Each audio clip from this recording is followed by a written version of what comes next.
Okay, Can you see us all okay? Can you see, I can see yes. Miss Renee.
This technology.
The Subcommittee on Energy will now come to order. Today, the subcommittee is holding a hearing entitled Reviving Our Economy, COVID-19's Impact on the Energy Sector. Due to the COVID-19 public health emergency, today's hearing is being held, as you can see and as you are experiencing, is being held remotely. And all members and witnesses will be participating via video conferencing. As part of our hearing, microphones will be set on the mute for purposes of eliminating inadvertent background noise. Members and witnesses, you will need to unmute your phone each time you wish to speak. Documents for the record can be sent to Adam Fisher at the email address that we provided to staff. All documents will be entered into the record at the conclusion of this hearing. And as we begin, the chair now recognizes himself for 5 minutes for the purposes of an opening statement. And again, I want to welcome everybody to the hearing. Today, the Subcommittee on Energy convenes for a hearing as a continuation of the committee's work to address the impact of COVID-19 on our nation, our nation's economy, and most importantly, our nation's communities.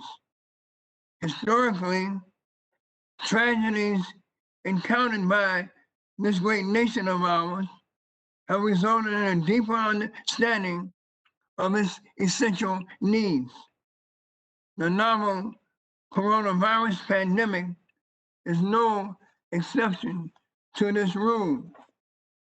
As an illustration, this pandemic has further demonstrated the need to eliminate the injustices suffered by minority, low-income, and other vulnerable communities. And that is why I was pleased to join Chairman Tonko for a recent hearing on the unjust impacts of pollution and COVID-19 on these very same communities. Today, it is the Subcommittee on Energy intent to examine the impact of this pandemic on our nation's most essential sectors. The effect of COVID-19 on the energy sector is broad and sweeping.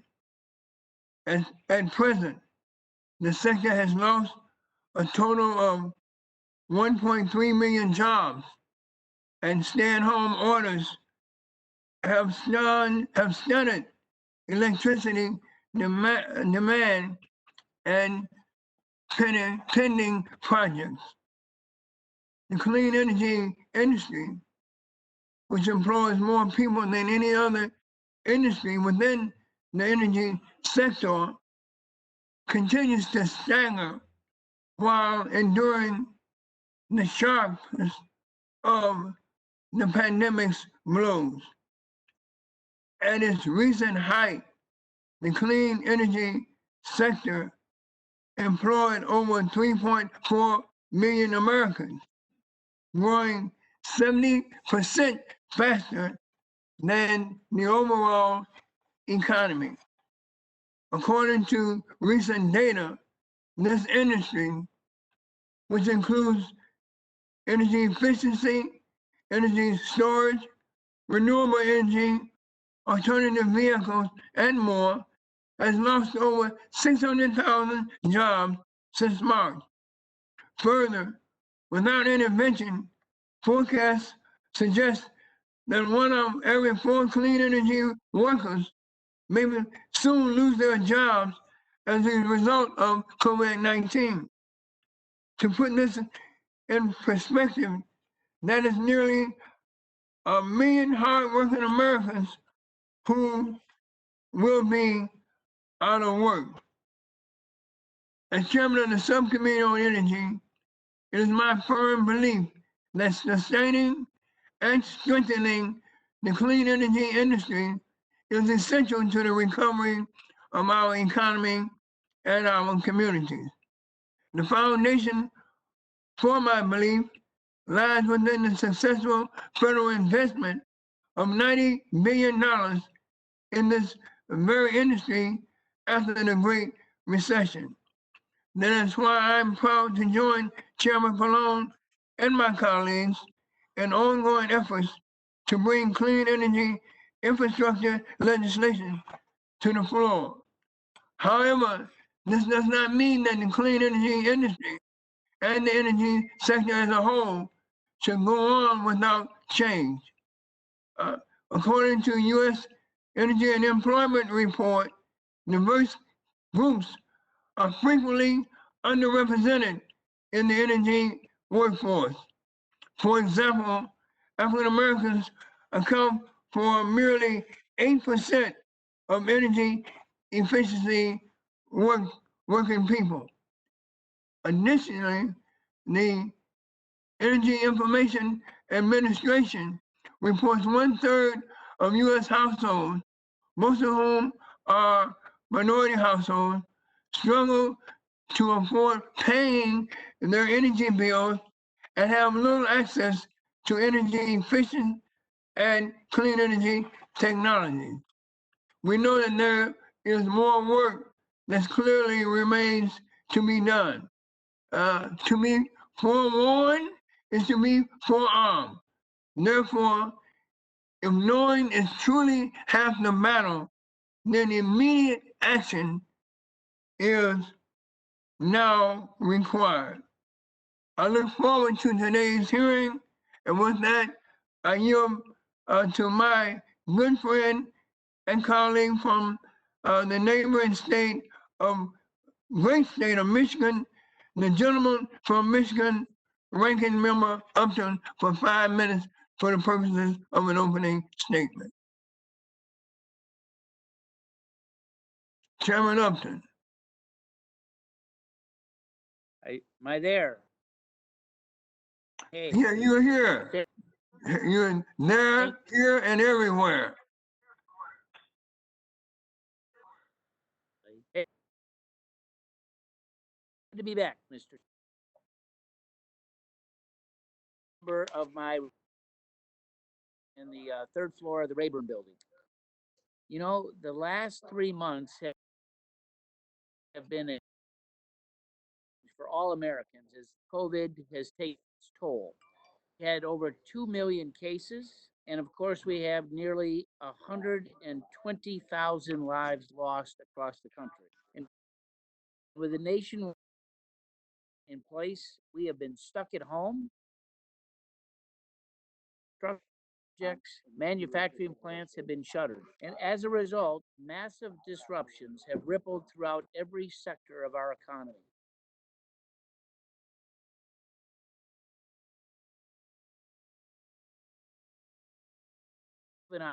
And for many goods and services plummeted just as quickly, and markets reeled from the shock. So the certainly has not been spared, and with fewer vehicles on the roads and planes in the air, consumption of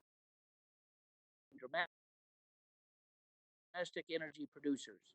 These same American companies were hit with a double whammy as Russia and Saudi Arabia battled each other in a price war over the necessary production cuts. And unbelievably, oil prices actually went negative for a short period. The steep decline in domestic energy production has had real negative consequences, not just for our economy, which relies on jobs and investment, but certainly for our national security. Thanks to the leadership from the U.S., we were able to push to agree to historic production cuts, and the worst now, hopefully, is behind us as the economy begins to reopen. Unfortunately, significant damage has been done to the domestic industry, especially in small and medium-sized companies that support many of our local and state. Not only will this threaten our position as the world's leading oil and gas producer, but it's also going to make us more dependent.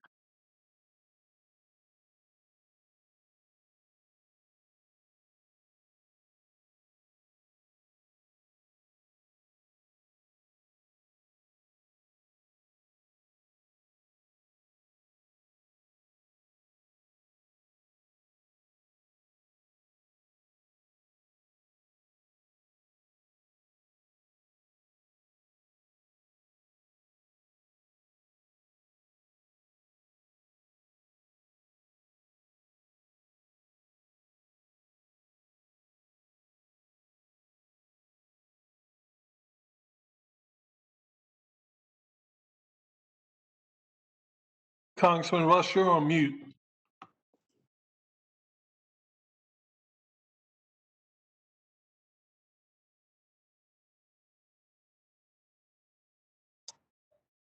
Can't hear you, Chairman.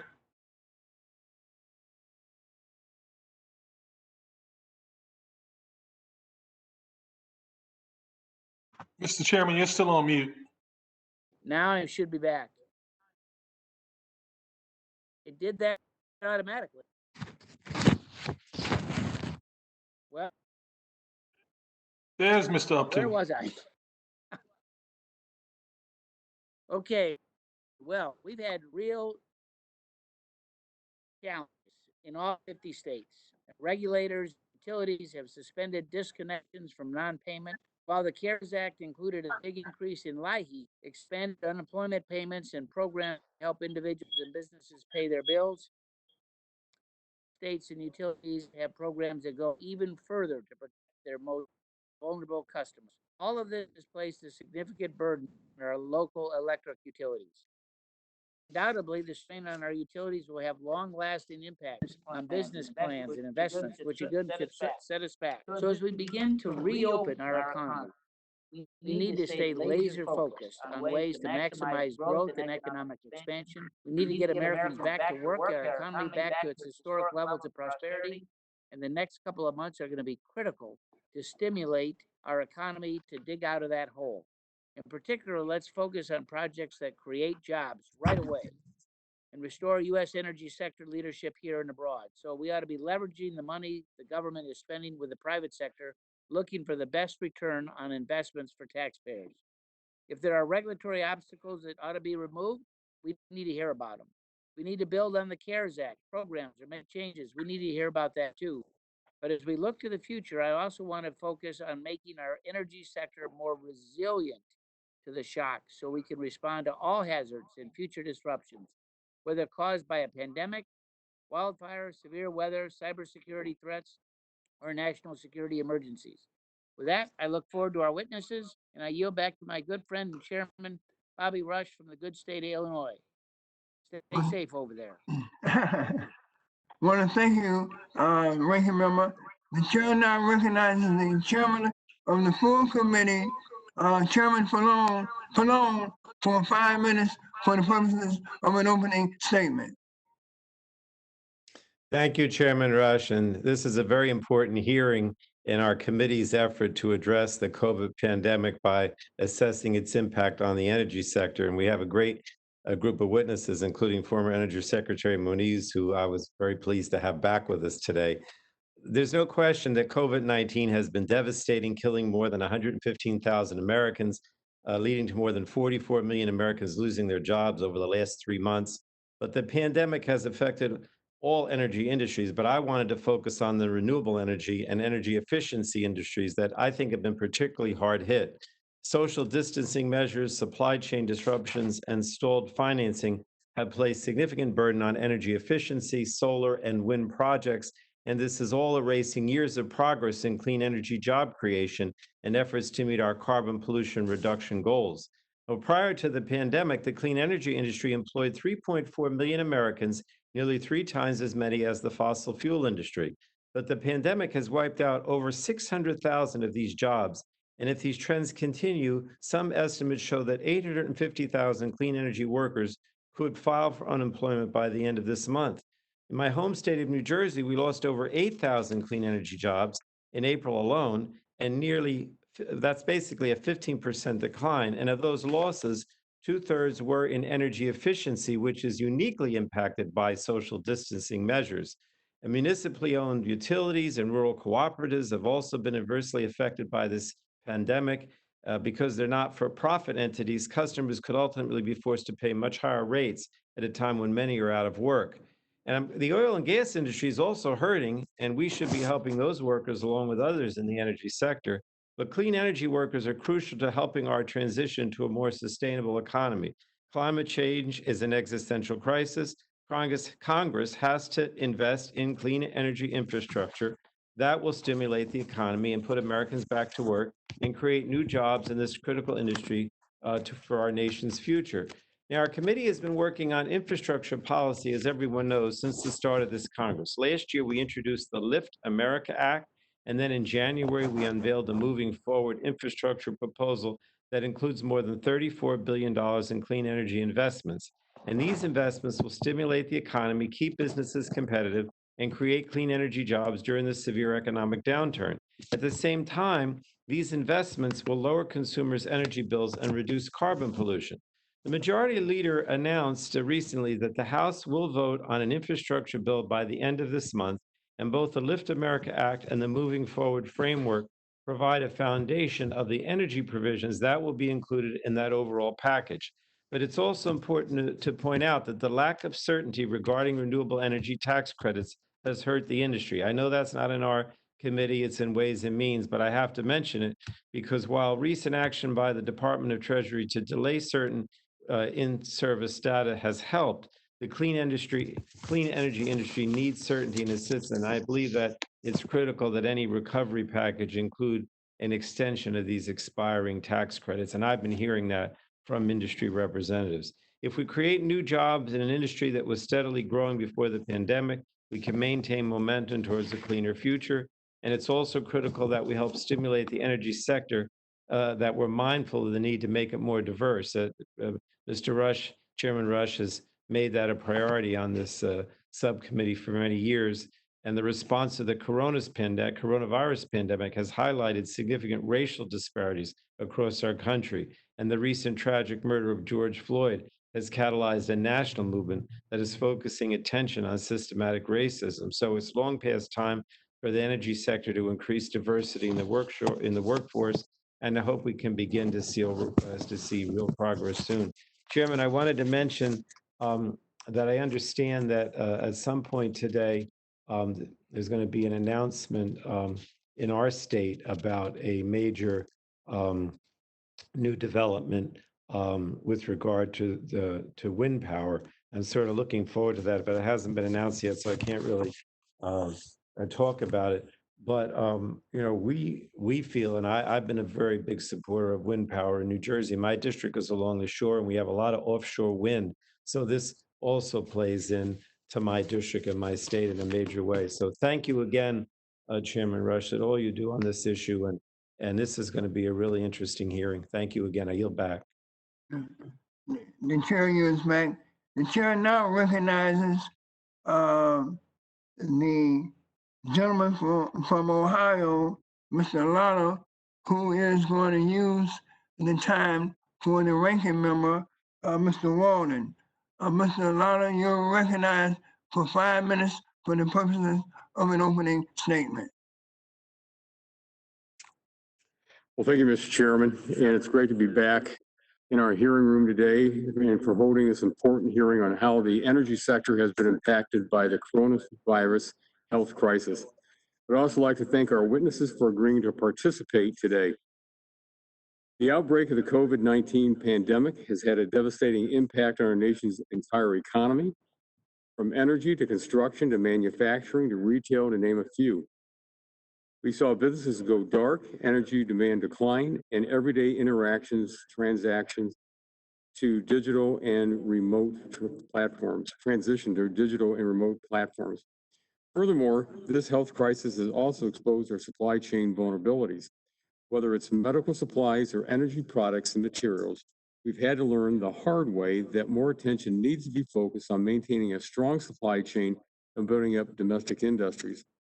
This is good for national security and good for American jobs. I've also seen firsthand how Americans innovate to adapt to the new challenges raised by the outbreak.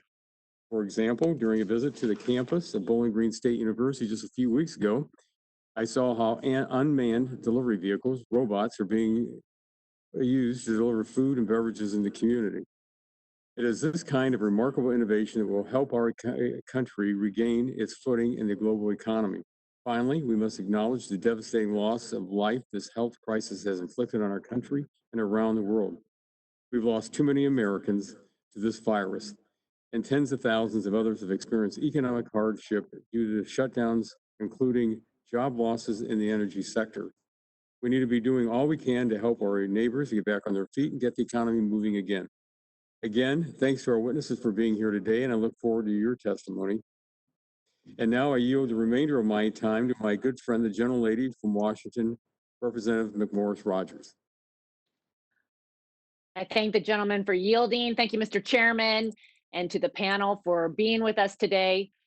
Clearly, like many, the energy sector has been significantly hurt by the economic crisis brought on by the coronavirus pandemic. And for our economy to boom again, and for America to win the future, we must focus on sustainable, efficient, and pragmatic policy solutions that will not only enable our energy sector to survive this immediate crisis, but also thrive in the next era of American leadership. This pandemic has underscored that the world should not be led by the Chinese Communist Party. We've seen it time and time again, that the CCP will do whatever it takes to get ahead, lie, steal, cheat their way to global power with no regard for human rights, IP, or the environment. We cannot and should not try to beat them at their own game by picking winners and losers, by subsidizing companies or technologies. Instead, we must foster American ingenuity by unleashing innovation and lifting the regulatory and tax burden. Our ability for people to take risk, innovate, and make an idea a success has made America the global economic leader for the past century. And this same strategy will help us solve the global climate crisis and ensure abundant, efficient, and reliant energy sources meet the needs of future generations. The strongest way to make significant progress on reducing emissions globally without further harming our own domestic economic production is through tech innovations in clean energy and storage that are efficient and cost-effective enough to export globally to developing nations. Whether it's our ability to expand hydropower capability, explore nuclear technology, license new advanced reactors, or develop more efficient methods for energy storage, we shouldn't let burdensome, outdated regulations stifle innovation. Doing so will empower Chinese leadership and harm global efforts to reduce emissions for a cleaner environment. I thank you and yield back. Gentlelady yields back. It is now my privilege and pleasure, awesome pleasure, to welcome our witnesses for today's hearing. The Honorable Ernest J. Moniz, President and CEO of the Energy Futures Initiative. Mr. Gregory Whetstone, President and CEO of the American Council on Renewable Energy, and Mr. Rich Powell, who serves as the Executive Director of ClearPath. I want to thank each and every one of you for joining us today, and we look forward to your testimony. Secretary Moniz, welcome back to this subcommittee. It is my distinguished pleasure to welcome you to testify once again to this subcommittee, and we certainly want to thank you and congratulate you on your many years of service. And Secretary Moniz, you are recognized for 5 minutes for the purposes of an opening statement. Please unmute yourself. Thank you, Chairman Pallone and Rush, and Ranking Member Upton, and members of the committee. Thank you for inviting me here today to discuss the opportunities and challenges in the energy sector for reviving our economy during and after the coronavirus pandemic. I must add that COVID-19 is one of two human tragedies at the forefront of our nation's consciousness, the other, of course, being the incomplete struggle for equal rights and racial justice. EFI fully endorses the emphasis of the Green New Deal resolution on addressing climate change and social justice together. We then put together a framework called the Green Real Deal that translates this principle into practice and guides our portfolio of activities. At the heart of the Green Real Deal is an emphasis on an all-of-the-above approach to reducing greenhouse gas emissions, as rapid action on climate change must be born of practicality, not ideology or wishful thinking. A just and equitable low-carbon future must accommodate regional differences, and coalition building is essential to the success of the clean energy transition. In this spirit, I'm especially pleased that the AFL-CIO and EFI formed the Labor Energy Partnership, slide number 2, a joint effort to develop a framework for the 21st century energy system that creates and preserves jobs while addressing the climate crisis. Our focus will be specifically the development and commercialization of advanced energy technologies and associated job creation. Before looking at COVID impacts, it's important to look back at energy jobs pre-COVID.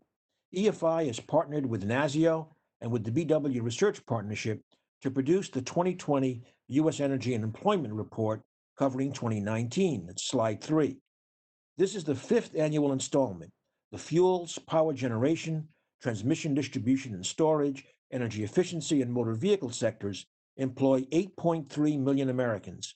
Over the 5 years, 2015 to 2019, these sectors generated 915,000 new jobs, outperforming overall U.S. employment growth 2-to-1, 12.4 to 6%.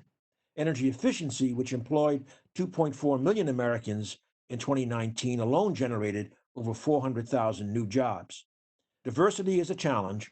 According to BW Research, women represent 25% of the energy workforce versus 47% in the overall U.S. workforce. African Americans, 9% versus 12%. Hispanics, Latinos, 16% versus 18%. On a positive note, veterans make up 8 to 10% of the energy workforce versus 6% overall. There's obviously much work to do, and I believe greater outreach to women and minorities who are just preparing to enter the workforce could be very important. Needless to say, COVID-19 has impacted the energy sector hard. Direct impacts on energy arise mostly from the social changes needed to contain the COVID-19 virus and from the associated demand reductions. The energy sector lost about 1.3 million jobs as of a month ago, considerably more than 5 years of gains, and almost half of those were in clean energy. Table 2 in the submitted testimony, slide 4, shows the pattern of energy jobs in states as well as overall unemployment filings. While California or Texas top the rankings in absolute numbers across the board, the rankings as a percentage of workforce show the national scope of the challenge. Georgia and Kentucky have the highest normalized unemployment filings, while Wyoming, Vermont, Kansas, Nevada, and North Dakota have the highest fraction of jobs in the 5 energy categories shown. We will need millions of new jobs in order to climb out of the COVID-19 induced economic hole, and most likely additional extraordinary actions by the federal government. Given the demonstrated track record of the energy sector, as having considerable leverage for job creation, major investments now in the clean energy transition, and any further stimulus actions and in appropriations should have a high priority. We have proposed, under the umbrella of an Energy Jobs Coalition, 22 specific clean energy measures under 6 priorities, to slide 5. Rather than discuss each of these priorities, we outline in broad terms how we see the energy transition evolving. First, we know that continuing energy efficiency gains in buildings, transportation, and industry make both environmental and economic sense. Second, it's clear that the electricity sector is leading and will continue to lead the low carbon transition. To achieve carbon net zero by mid-century across the economy, the electricity sector will need to reach that point earlier, by 2040, ideally maybe 2035, because success in some of the harder to decarbonize sectors, like transportation, buildings, and industry, depend on expanded electrification. Natural gas will continue to play an important role throughout the transition, including as an enabler for rapid expansion of wind and solar deployment. I appreciate that none of this will be easy. We will certainly need to build a coalition to support an equitable, coordinated approach. To get there will require an enormous all of the above push starting now. Expanded renewables deployment needs to be accompanied by advances in and then deployment and scaling of clean energy industries of the future for all sectors. Electricity storage at all timescales, including weekly, monthly, and seasonal, offshore wind, CCS and its associated infrastructure, advanced nuclear, including small modular reactors and microreactors, as well as novel fusion technology, hydrogen, new infrastructures, including CO2 pipelines, hydrogen storage and transportation, and more, secure domestic supply chains, including environmentally sound mining of critical minerals and metals, advanced manufacturing, big data analytics, and other platform technologies applied to energy, and carbon dioxide removal from the atmosphere and from the ocean. With breakthroughs, other low-carbon fuel technologies, such as advanced cellulosic biofuels and renewable natural gas, can also play critical roles. The federal innovation budget for research, development, and demonstration will need to double or triple over this decade. We need a supercharged decade of across-the-board clean energy innovation with no time to spare. Again, thank you for the opportunity to appear before you today to discuss these important and timely issues. I look forward to your comments and questions.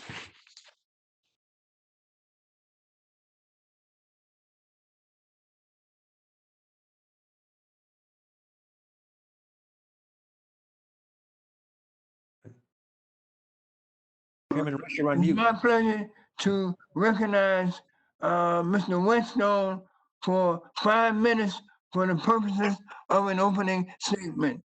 Mr. Whetstone, please unmute yourself and you're recognized for 5 minutes.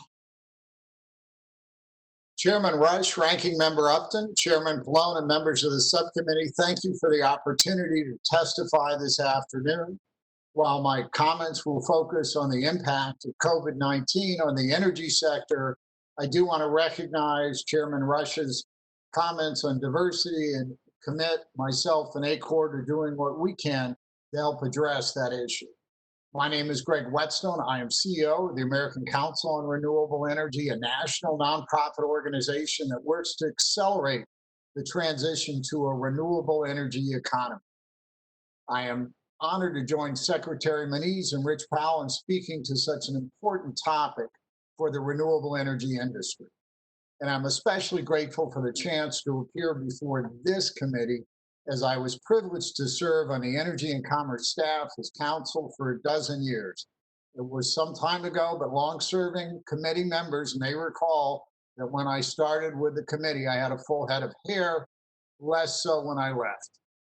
In my 5 minutes today, I will speak to the economic importance of the renewable energy sector, describe how we've been impacted by the pandemic, and suggest ways Congress can help.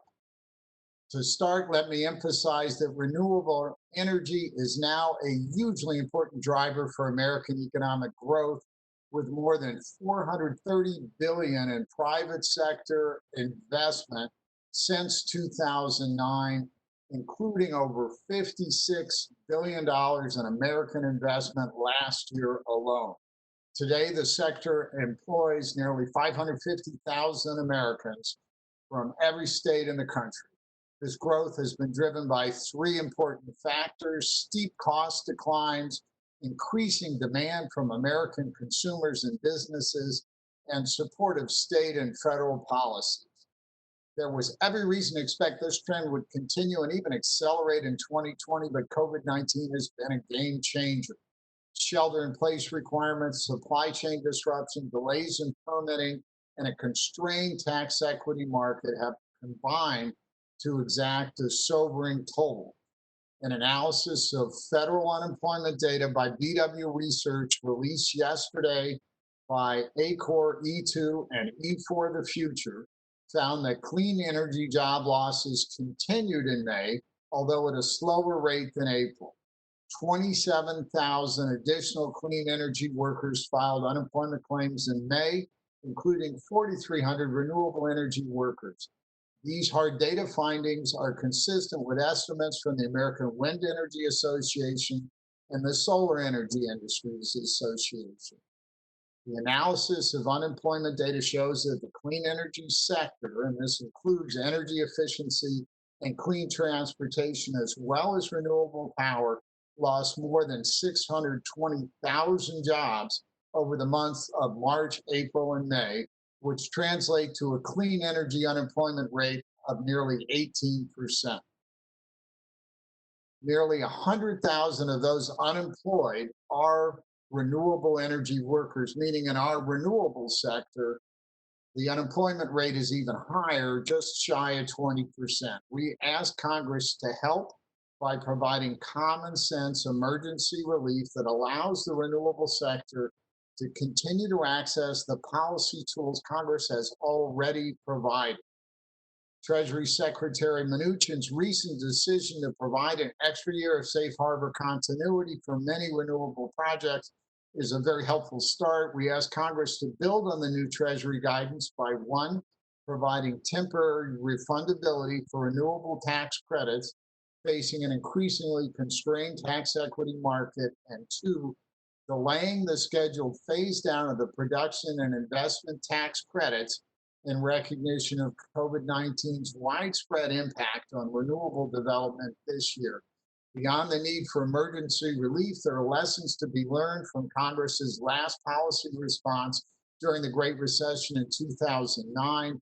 The policy commitments made then laid the groundwork for the tremendous progress we've seen in the decades since, which includes hundreds of billions of dollars in American renewable energy investment. As part of the appendix to my testimony, I have included more detailed descriptions of specific policy options we would urge the subcommittee and the Congress to consider when it turns to longer-term stimulus legislation.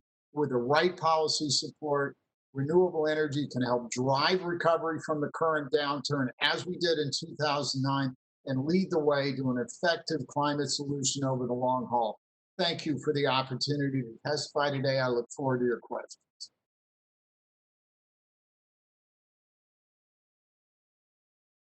I want to thank you, Mr. Whetstone, and I just want to comment that your the scenery background is absolutely gorgeous and so appropriate. Thank you so very much. The chair now recognizes Mr. Powell for 5 minutes for the purposes of an opening statement. Good afternoon, Chairman Rush and Pallone, Ranking Member Upton, and members of the committee. I lead ClearPath. We advance conservative policies that accelerate clean energy innovation across all zero-emission resources. An important note, we receive no industry funding. ClearPath grieves with the families who have lost a loved one to COVID and appreciate the sacrifice of frontline workers tirelessly combating the pandemic and the decisive leadership of this committee. As you consider economic recovery measures for the energy sector, your solutions should be ambitious, but also pragmatic. Too often, energy policy is oversimplified. Renewables versus fossils, economy versus environment, 100% reductions globally versus inaction here at home. These are false choices. The reality is this: solutions for recovery and energy must follow a technology-inclusive agenda. All energy workers deserve a fair shot. Policy should make the global clean energy transition faster and cheaper. Clean investments will provide both immediate aid and long-term economic benefits. Today, I plan to cover the impacts of the pandemic, their likely evolution, and possible policy responses. First, the impacts of the pandemic. Globally, carbon dioxide emissions fell a massive 6% due to the virus. That's nearly half of annual US emissions. But cheering that news is falling into the climate trap. They resulted from a global economic crash. Less energy use is not the key to sustainable clean air. According to the International Energy Agency, a perfectly healthy global economy can simultaneously use more energy and emit little CO2. While energy use has fallen due to closures and quarantines, reliable electricity has never been more essential. Sheltering at home means more Netflix streaming and AC running. Our hospitals need uninterrupted power for ventilators. Factories aren't making PPE in the dark or by hand. Affordable, reliable power is right up there with hand soap as essential for fighting COVID. So what should we expect ahead? Imagine if our hospitals were attempting to rely on 100% variable energy with slim options when the sun isn't shining or the wind isn't blowing. It should make us all appreciate the value of uninterrupted power. Those who have long called for degrowth or limiting capitalism as essential to solving the climate challenge have been disproven. Clearly, the solution to this global challenge is not less economic activity, it's even more growth, more development, more prosperity globally in ways that emit no CO2. Meanwhile, as we debate how much clean energy support to enact during our recovery, China authorized 8 gigawatts of new build coal without carbon capture in March. China's climate problem is our climate problem, just like their virus problem became our virus problem. This is precisely why we don't like the false choice that if China and the rest of the developing world aren't doing anything to slow their CO2 emissions, then the US shouldn't either. The rest of the world is purchasing high-emitting Chinese technology, like their coal plants in Pakistan, because they can't yet afford the green premium required for most clean energy. Further, China's stronghold on many international markets for energy increases their soft power. China's government clearly sees competitive advantage in their early reemergence from COVID. We must move quickly. Lastly, our recent unrest over tragic racial and economic disparity reminds us that many communities of color, some in generational poverty, would struggle to pay a green premium as well. Yet they would benefit enormously from better options for affordable clean energy, for projects that support communities sustainably for generations. There are policy solutions. Scaling up a new technology follows the S curve. Congress can help restart the US energy economy and reinvigorate American exports while reducing CO2 in the coming decades with 4 key steps. And these are outlined in a chart embedded in our testimony. First, we must innovate. A major program of technology demonstrations would put tens of thousands of American innovators and energy workers back to work with nearly immediate effect. Second, unnecessary regulatory hurdles needlessly slow down projects. We can only put energy workers of all stripes back on the job as fast as we can permit the projects, with reforms to NEPA and new source review, as Representative Griffith has recommended. Third, we must deploy technology to prove it at scale and bring down costs. Smart incentives will help innovators learn by doing, while putting people back to work, delivering the technologies in the 2020s that utilities will need in the 30s and 40s to reach their net zero goals by 2050. Fourth, we must export the proven technologies to new clean energy markets. American energy manufacturing jobs will reappear when we have products and export support ready for rapidly growing countries like Nigeria to buy. In conclusion, when you're promoting economic recovery, solutions must work with markets, not against them. Falling into the false choices trap means we miss the politically and technically realistic debate we need. Done right, we can advance stronger policies that commercialize the cutting-edge clean technologies needed to create new markets, new jobs, and lower emissions. And when the next pandemic comes, it will face a healthier, stronger world ready to confront it. Thank you again for this opportunity, and I look forward to the discussion.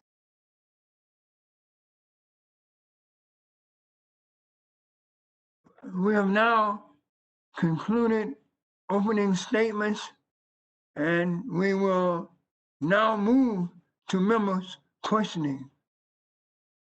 Each member will have 5 minutes to ask questions of our witnesses. And I will start by recognizing myself for 5 minutes. And Mr. Secretary, energy investments have played a significant role in federal efforts to address economic downturns. And this was demonstrated during the Great Recession and also during the Great Depression. My question is, how do you perceive energy investment and energy jobs as solutions to the cumulative impacts of the climate and the coronavirus crises? Thank you, Chairman Rush, for the question. First of all, I'd like to just reinforce your statement about the actions taken during the Depression and the Great Recession. In both cases, of course, as you said, a major energy focus, but also I'd like to emphasize the Depression, of course, with rural electrification and reaching out to all homes in America. So fast forwarding to today, I think we need, Chairman Pallone's LIFT bill, of course, has in parallel universal broadband access together with energy infrastructure and clean energy infrastructure development. As I noted in my testimony, there's a track record. The energy sector in the early stages of energy transition outpaced the economy 2 to 1 in job creation. So this is our chance to pull those threads together and leverage great job creation together with moving in the direction that we all agree we are going in, which is a lower carbon economy. Mr. Secretary, recent reports suggest that clean energy policy benefits and job opportunities are not distributed equally. This is alarming as minorities are both underrepresented in the energy sector and suffer from pervasive economic disparities throughout our overall economy. That is why I introduced my Blue and Green Collar Jobs Development Act. In your written statement, Mr. Secretary, you note that a strong economy, the clean energy transition, and social justice are inextricably linked. In your opinion, how do we ensure the equal distribution of energy-related benefits and opportunities? Well, first of all, as I did write, and just to say it in a slightly different way, if we do not address our social equity needs, and of course, unfortunately, many of those are on display in these last weeks in parallel with the COVID virus. But if we do not address that, we will just have headwinds in trying to in seeing the energy transition. So we need to, I think, not only work, you might say, top down in terms of policy, but we also need to work bottom up from the community level and the worker level to see that it's not just a question of stranded assets that a utility can recover, but it's stranded workers. We can't have that. And one example I'll give of how good planning, I think, can really accomplish a smooth transition for our workers and communities is, look, take the extreme stress that obviously the oil sector is under, and they will continue to be seeing stresses from the secular change in the carbon content of the economy. But I believe firmly all of the above. If we are right now developing strongly a carbon capture and sequestration industry in the United States, the skill set is very much the same as those in the oil industry. A lot of the locations are the same. In other words, we have the opportunity to take care of our workers and our communities. We need to do that across the board for all parts of our energy sector. And finally, I'll just say, and this goes back to a discussion that we held, Mr. Chairman, in a committee hearing a few years back, that we need to really focus on women and on minorities in clean energy. I gave the statistics. We're lagging behind as we are in so many other parts of our society. We can do this with a big push, and everybody should be behind this. It'll give tailwinds to where we want to go and really serve our communities, both urban and rural, quite well. I want to thank you, Mr. Chairman. The chair yields back. The chair now recognizes Mr. Upton, the subcommittee ranking member, for 5 minutes for the purposes of an opening statement. Mr. Upton, please unmute yourself.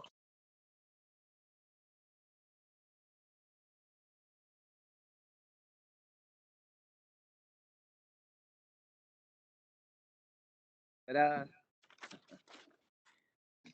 I'll ask my colleagues if I get muted again to raise your hand so I can see you. Mr. Moniz, it is great to see you again, and obviously we're going to the same barber, so I look forward to seeing you in person in the future as well. But let me say just a couple of things. With stay-at-home orders in place across the country, COVID pandemic really does underscore the need for affordable and reliable electricity. One of my Michigan utilities consumers has this very good track record when it comes to preparing for emergencies, but it's been so challenging to plan for safe operations during the pandemic. On top of all the other hazards like severe weather, cyber attacks, things that they have to be ready for. And by all accounts, every one of our electric companies have performed exceptionally well during the pandemic. So, Secretary Moniz, based on your experience as a Secretary at Energy, what are some of the biggest challenges to maintain that grid reliability and resilience during this pandemic, which for all of us here is we've never seen anything like it before? Well, I think your reference, Mr. Upton, to um, keeping the lights on all the time tells us that while we, of course, have enormous respect for our medical workers at this time and other essential workers, we maybe should remember that electricity is really, you might call it, the lifeline infrastructure for everything we do. There's no day off for those workers. And so I think that they have been doing a fantastic job in terms of maintaining good practices like the social distancing and yet handling all of the emergencies that arise. For example, in the South, the spate of violent storms that occurred about a few weeks ago. So I think now going forward, the utilities also have a challenge, and I know, frankly, in parts of Michigan, Detroit, for example, there are challenges with concern over those who have lost their jobs, not being able to pay their bills. The utilities, I think, are taking on the responsibility of making sure no one is cut off. But then there are going to be liquidity issues that they are concerned about going forward. So I think in the Congress, there also has to be kind of a comprehensive look at how we maintain service to all those unemployed workers, ways in which the utilities can continue to serve them and stay whole in terms of liquidity. Make no mistake about it. This is the key infrastructure on which other key infrastructures depend. Well, that's one of the reasons why the additional funds for LIHEAP were so important. So for the states and the utilities to use to make sure that that went down to the consumer level. Mr. Powell, you raised the issue of electric reliability in your testimony. of course, we all want cleaner energy, but what are some of the factors that we have to consider when looking at the electricity, from affordability to reliability to the environmental impacts that we confront? First, thank you so much, Ranking Member Upton, for your leadership on these issues and continuing to find ways to affordably drive clean energy transition. We have to balance all of these issues and priorities. In a crisis like this, or even during a normal economic activity, we need to have a steady, reliable, on-demand supply of electricity to power economies. That's a luxury here in the United States that much of the developing world does not have. And ask someone who's attempting to run a factory in Bangladesh what happens if the lights are continuously turning on and off in a setting like that. We need that reliable electricity in order to supply everything else. So Secretary Moniz said it's the backbone of our backbone. It's the core infrastructure for everything else. And that's why I've been so impressed by elements of our electric industry going through this crisis. If you look at the nuclear industry, for example, they had their spring refueling cycle where 30 nuclear reactors had to be refueled, which is something they don't have to do all that often, only once every year and a half or so, but they'll do in a coordinated way across the industry. My understanding, talking with folks from the industry, is that 29 of those 30 reactors were successfully refueled. That's an incredibly exacting and careful process, which requires thousands of workers to come into each of the plants, extremely high-skilled labor. And they were able to do that and get the reactors back up and running. And these are the most reliable power generating units in our country. A lot of them generate more than 97% of the time. So it's finding assets like that that are extremely reliable and can back up our whole economy. Could I add one footnote? Sure. Sir, thank you. Because Mr. Powell mentioned developing countries. The pandemics, as was said earlier, really have no solution until there's a solution everywhere. Now, if we think about Africa, big parts of Africa, without reliable electricity, how can they support the health system that will defeat the pandemic? So we really need to think about electricity everywhere in the world as well, for our own benefits. Thank you. With that, my time has expired. Thank you. Yeah, gentleman's time has expired. And now the chair will recognize Mr. Pallone, the full committee chairman, for 5 minutes for the purposes of an opening statement. Mr. Pallone, please unmute yourself. Thank you, Chairman Rush. I know that Fred Upton mentioned haircuts, and I want you to know that in New Jersey, the barbershops reopen next Monday, and I can't wait. I wanted to drill down on the clean energy sector and basically divide my 5 minutes in half. So I was going to ask Secretary Moniz to talk about investments in clean energy and how crucial they are to economic recovery and moving forward. And then I was going to ask Mr. Whetstone about the production tax credits and the investment tax credits in the same vein.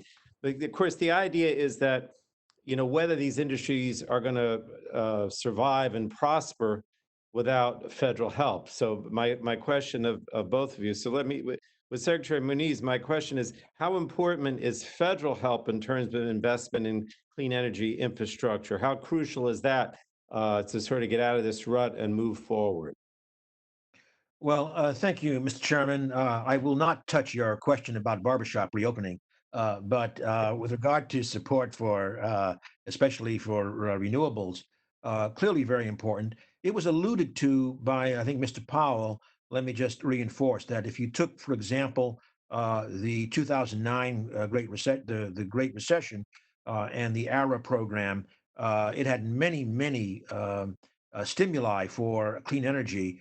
For example, it allowed, in the end, the Department of Energy loan program to support the first 5 utility-scale solar farms, more than 100 megawatts each.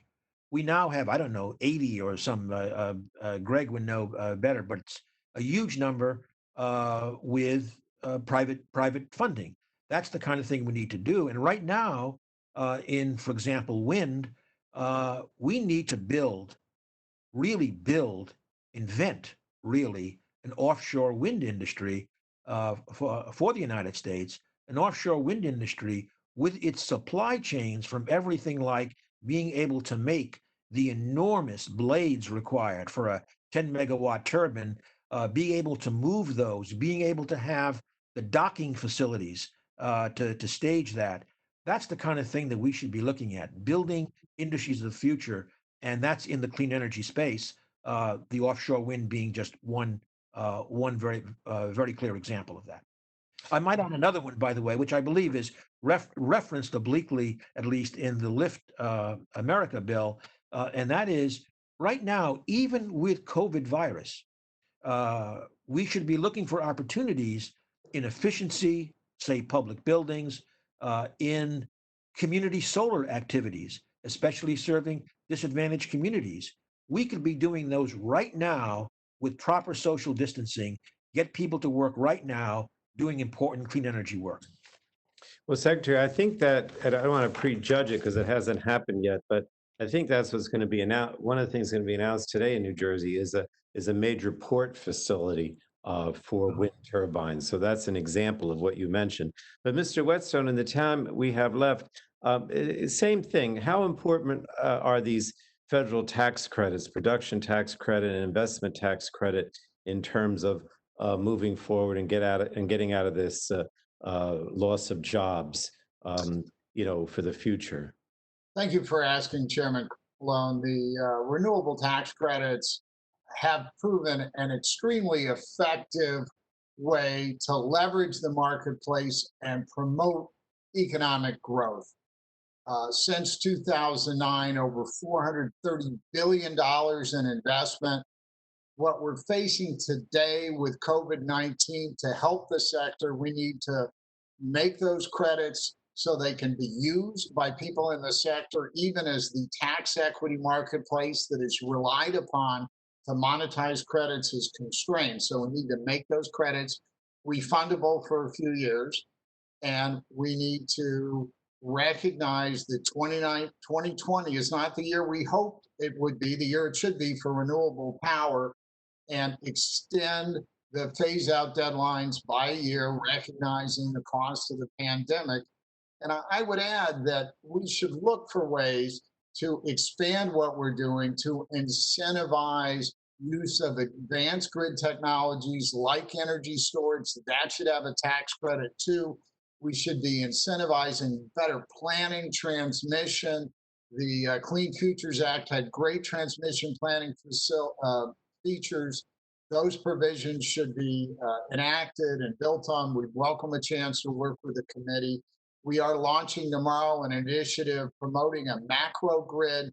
This is really to modernize, upgrade the nation's grid, better connect the seams between the electricity markets, and better connect the population centers with the parts of the country that are rich in renewable resources. Doing that, we not only get more efficient and cleaner power, we save a ton of money. NREL SEAM study says we can save consumers $47 billion with that initiative, and we would love the chance to work with the committee to move forward in that direction. Thank you both. Thank you, Mr. Chairman. Thank you, Chairman Malone. The chair used back his time.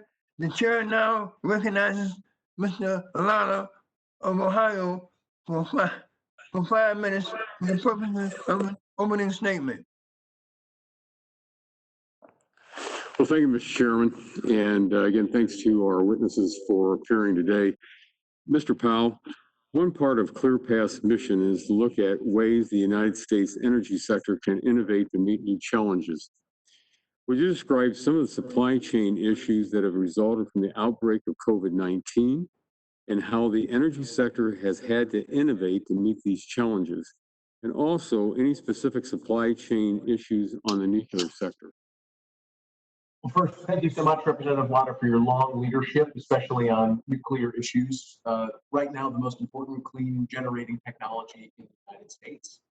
I do think that the current crisis has forced us all to reevaluate the idea of highly globalized supply chains around the world, especially supply chains many of which end in China. The increasing tensions with China, the increasing uncertainty over their public health regime, I think has us all thinking that we ought to be far more diversified than we currently are and less reliant on any individual state. And even before the crisis, I think there was justifiable concern about our heavy reliance on China for critical minerals.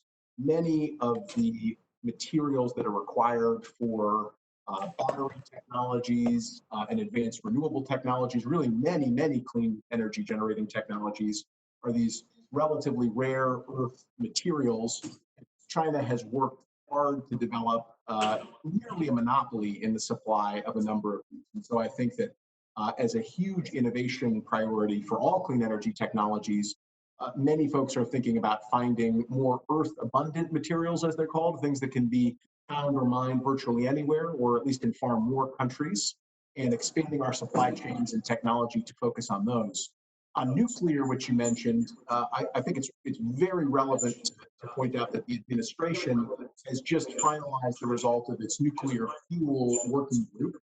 The administration heard a request from the uranium producers of America to look at ways to ensure that we had a sustainable supply of uranium coming into the United States, and that our uranium fuel supply wasn't overly reliant on Russia and certain other unstable Central Asian republics that we couldn't necessarily rely on for that nuclear fuel.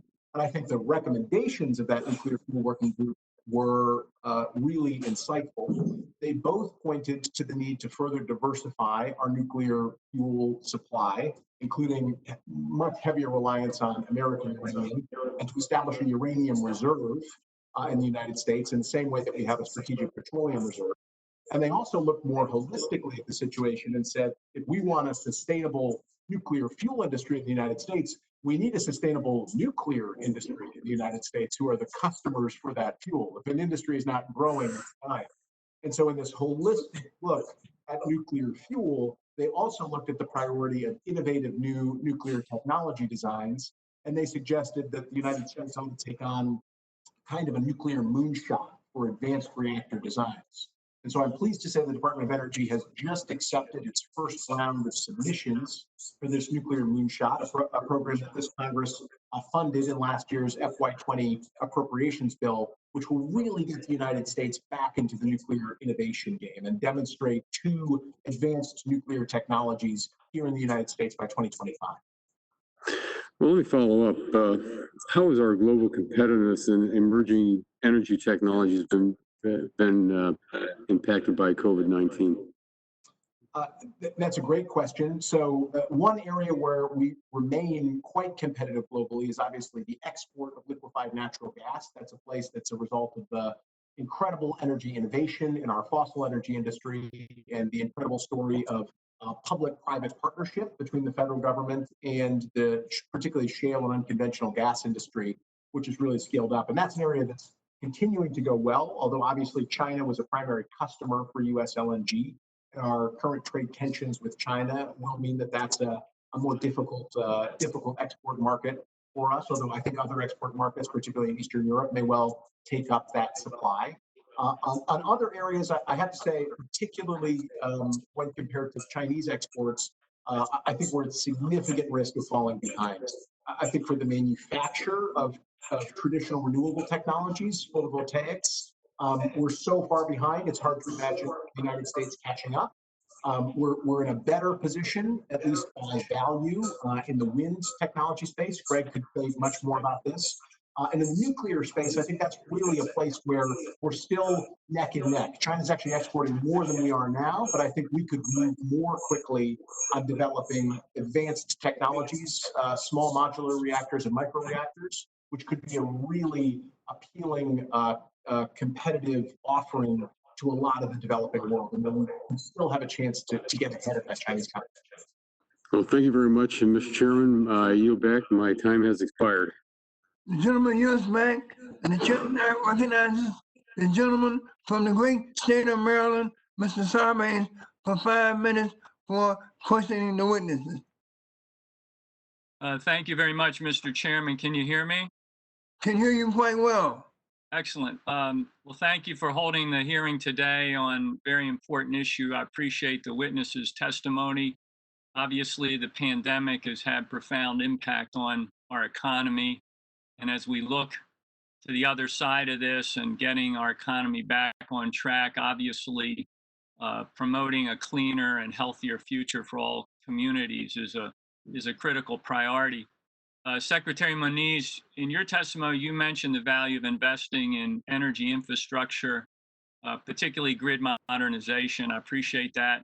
I certainly agree that investments in the grid are important for grid security and resiliency, as well as integrating these new renewable technologies that can help us meet our climate goals. Could you just elaborate for a moment on how grid modernization can be crucial to meeting the carbon reduction goals and how it can also help stimulate the economy as we recover from the pandemic? Certainly. Thank you, Mr. Sarbanes. Let me just note two examples. One, in terms of the very high voltage transmission grid, we need to really be able to build what you might call continental scale grid, because frankly, many of our renewable resources aren't that close to some of the major demand centers.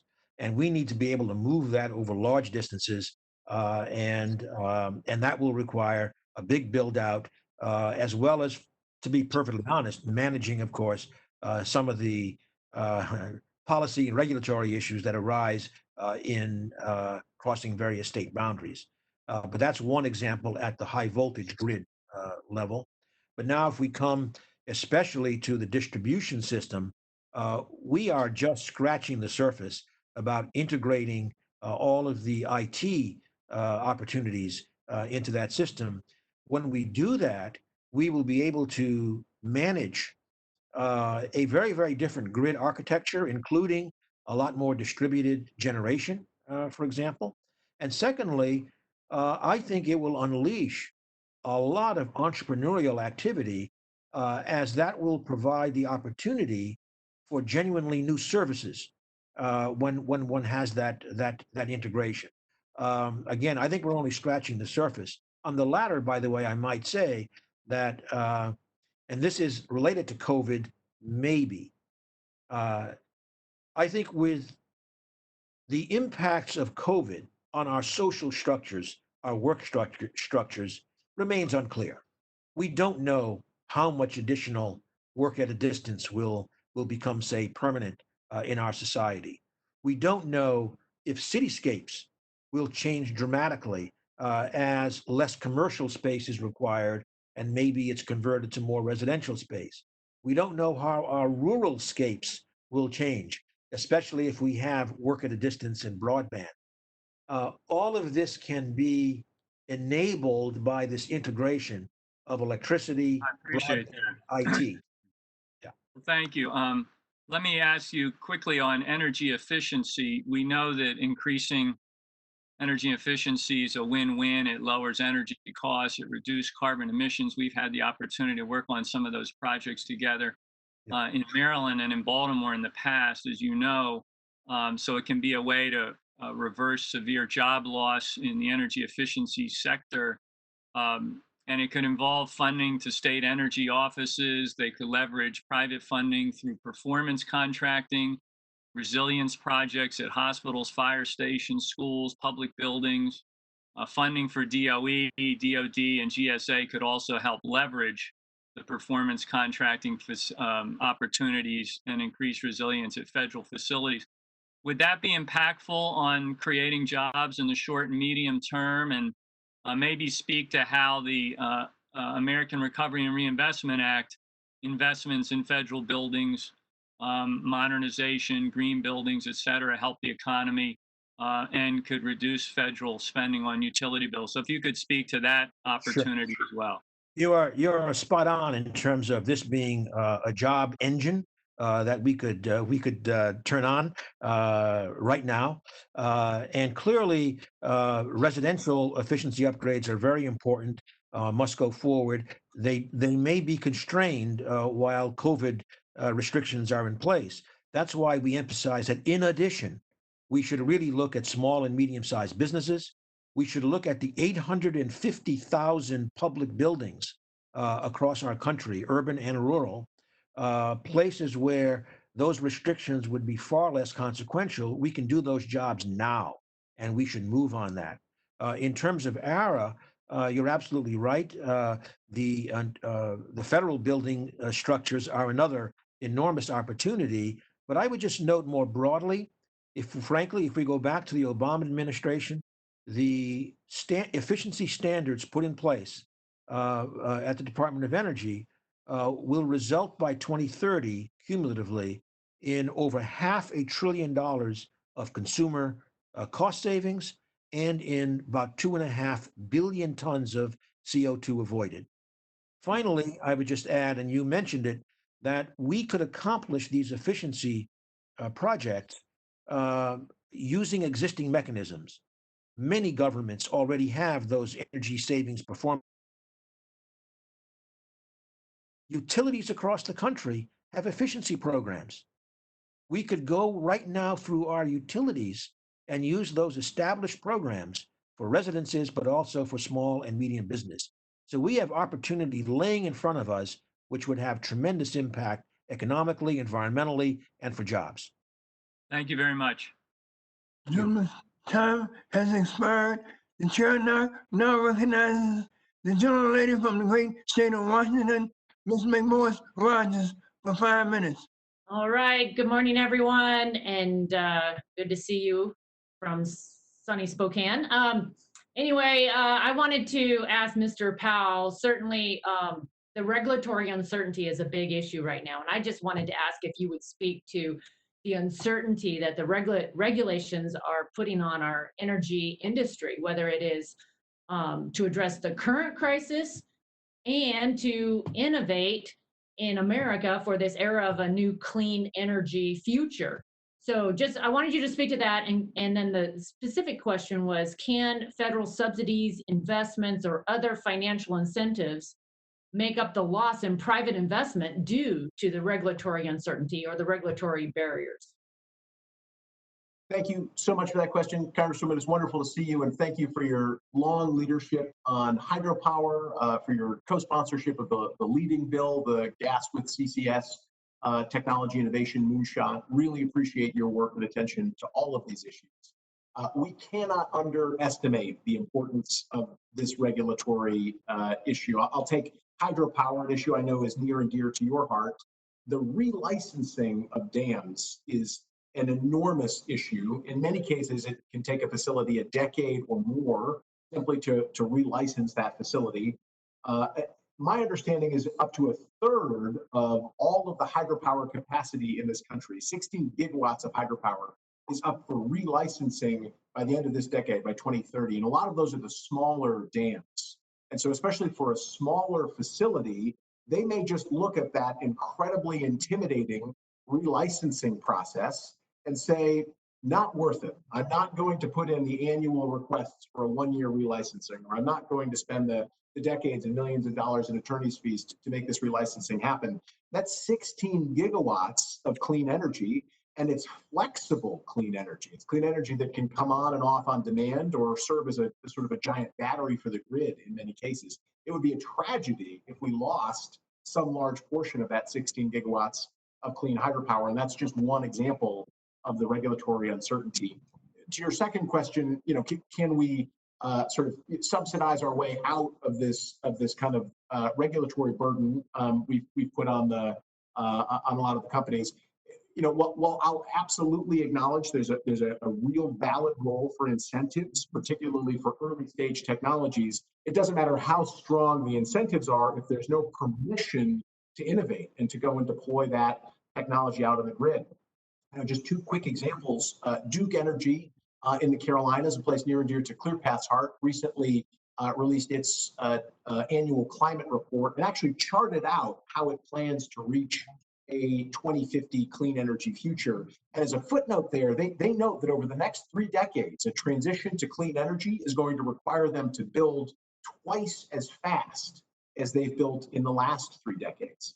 If you look at California, where they're working under SB 100, a rule that they have to get to 60% renewable energy by 2030, that's going to require 2 to 4% of the land mass of California to be used for renewable energy, not to mention all the transmission that's going to have to go into that. If you can imagine all of that happening under the current permitting apparatus, it's just very hard to imagine us moving as fast as we would need to move with the current permitting. And I'm not suggesting that we,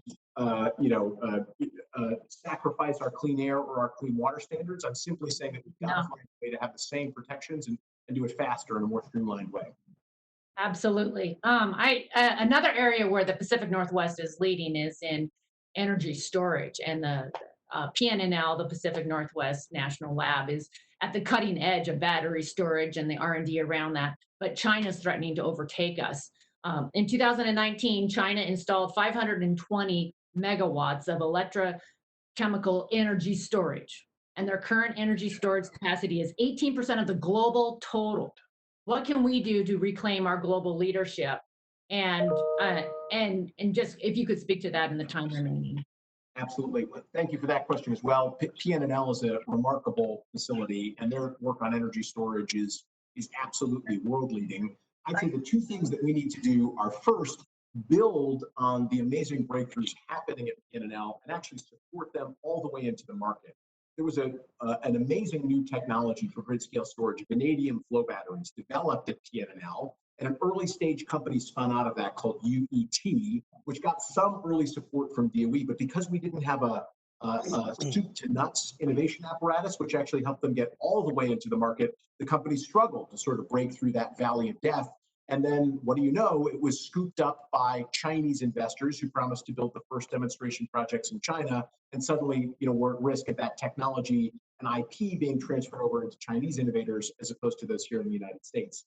The one other thing I'd say is I think we're falling behind in some of these things like lithium ion battery manufacture. I do think we've got an opportunity to catch up, especially with advanced manufacturing, both in lithium ion and in these next generation battery technologies. Yes. Oh, thank you. So we need to innovate, manufacture, and deploy here in the United States. That's great. Indeed. Okay. Thank you. Thank you. The gentle lady yields back. The chair now recognizes the vice chair of the subcommittee, the gentleman from the fine state of California, Mr. McNerney. Mr. McNerney, you're recognized for 5 minutes. Well, I thank the chairman and I thank the witnesses. It's especially good to see you, Secretary Moniz. And I'm glad to see you're using your considerable intellectual firepower to advance the clean energy sector. So thank you for that. I'll say the good news I'm hearing this morning is that investing in clean energy can not only lead growth out of the pandemic, but it'll also put us in a position to decarbonize the economy and while generating a good return on investment. This is all good news. So Secretary Moniz, you talked a little bit about offshore and the potential there. Anchored offshore wind is pretty well developed technology. It's cost competitive now, but offshore in deep water is still kind of a new industry, not totally developed. What do you think the potential is for that to become economically viable? And the reason I ask is because the West Coast, there's plenty of wind offshore, but it's all deep water. We can't really rely on anchored wind turbines. And I want to see the West Coast become a leader in wind energy technology, offshore deep water wind energy technology. Right. Well, it's good to see you again, Mr.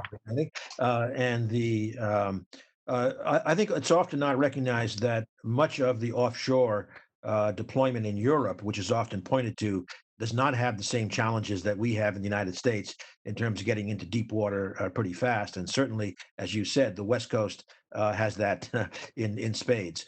So we need to innovate there in terms of floating platforms. We have had a number of interesting, I think, technologies put forward, but frankly, it's been very hard to get them to the stage of getting licensed and demonstrated the way they should be. We're seeing some progress. And by the way, it's not only on the East Coast and the West Coast, but also on the so-called North Coast in terms of the Great Lakes. So I think this is as I said, I think it's one of the, not just technologies, but it's one of the industries of the future that we need to advance. And in trying to create an industry, that means we need a much more coherent approach. Again, as I said earlier, all the way from demonstrating, piloting those technologies, in this case, especially the floating 10 megawatt wind turbines, but the entire supply chain for doing that. There are highly non-trivial challenges there, but we should just get on with it, just the way we should with so many of these other interesting possibilities. Well, I think it's interesting the way you discussed creating new industries and not just new technologies. Would you expand that, especially with regard to electricity storage and advanced nuclear? Yeah, on the storage, we have an awful lot of focus on batteries, and that's of course important.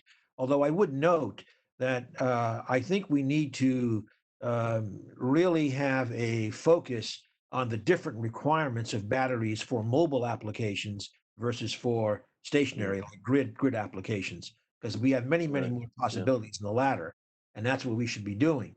But for example, in California, we did a study. Our EFI did a study last year. We published a study that just looked at the data in California, and the fact is that there were 10 days in a row with no wind in California. The solar resource, not very complicated, called latitude, was twice as much in the summer as in the winter. So if we're going to build a big economy around these, we need to have storage at weeks, at months, and at seasons to go there. Now, one example of that, as I emphasized, could be hydrogen. And maybe in California, we should be right now prototyping like a big hydrogen hub that serves multiple parts of the energy economy. Turning to nuclear, which was discussed a little bit earlier, I have to say that it's fine to have this uranium reserve, but uranium is not the problem with nuclear. We have other deeper problems in not having some of the manufacturing capacity that we need for nuclear. We need to have that. We need to get the small modular reactors and micro reactors that can be made in factories. And frankly, we have a national security problem. Today, other than using the reserves of enriched uranium that the Department of Energy has, we do not have the capability today to make the fuel of the future for nuclear submarines and aircraft carriers. We do not have the capability right now to make the tritium needed for the stockpile. So we need to take this very, very seriously from multiple perspectives, including the national security perspective, for reestablishing the nuclear supply chain. Okay, thank you. That was a plug for a bill that Mr. Flores and I are promoting on high-assay nuclear fuel. So thank you for that, Didn't know that. Mr. Okay. Moniz. I yield back. The gentleman's time is up. The chair now recognizes the gentleman from the same state of Texas, Mr. Olson, for 5 minutes. Thank you, Chairman Rush. And guys, I'm at home in Sugarland, Texas, so the proper greeting for witnesses is howdy, y'all. Welcome. The past 3 months have been very rough here in Texas 22. We've lost a lot of jobs, good paying jobs. Oil prices dropped like a rock in late March, early April because of supply war between Saudi Arabia and Russia. Actually had negative prices. Oil dropped to negative almost $5 per barrel for a couple of hours last month. And so we lost a lot of jobs. And then we got hit by the pandemic crisis, the COVID-19, lost a lot of more jobs. So that means a lot of people back home here right now are worried. Can they keep their power up? Can they pay for it? Will be shut off if they don't pay for it. Will be some sort of hurricane that takes out their power. And as was mentioned earlier, we had 3 named storms already hit the East Coast. More are coming for darn sure. 10 years ago, this picture back home would have been very bleak. But as Mr. Moniz stated, Texas adopted an all the above policy. We used to be just black gold, Texas tea, all oil. Now we are #1 in wind production for the entire country by far. we have an installed capacity for wind of 225 megawatts. That'll power 6 million homes. Solar is growing rapidly as well. Right here in my home county of Fort Bend, last year, they opened up a solar power farm that will power 40,000 homes. 2 more solar farms are coming online in the next 2 years. And these are state-of-the-art, like the space station, that actually follow the sun, not like residential, which is just fixed. So we embrace all of the above and renewables. My first question is for you, Mr. Powell. And my home state is kind of unique in the country in terms of our electricity market. It's completely deregulated.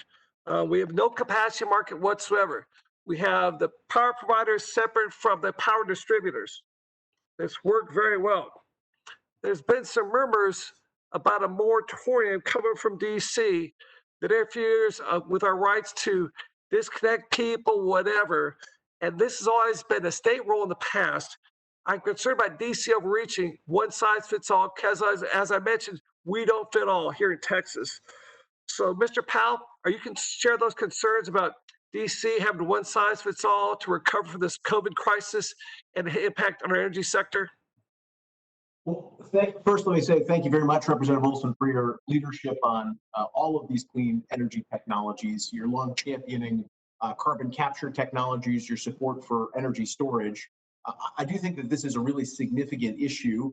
Clearly, in the midst and the depth of the COVID epidemic, it was important for utilities voluntarily and for states to take action and to suspend disconnects, just as utilities often suspend disconnects in the depth of winter when it would be really dangerous to leave people without power at their homes.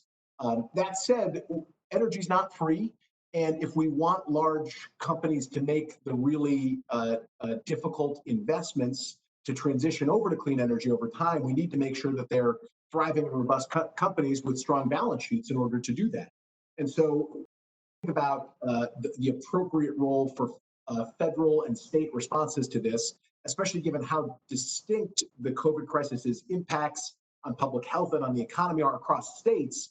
I think this is much better thought of as an issue that's handled at the state or the PSC level, as opposed to with a single blanket federal approach, because there are such different circumstances in states. And I think if there is to be a federal approach on this, I think, as was discussed earlier by Ranking Member Upton, programs that already exist like LIHEAP, which assist people in paying their bills, are probably a better way to think about a resolution to this than a blanket federal approach on disconnects.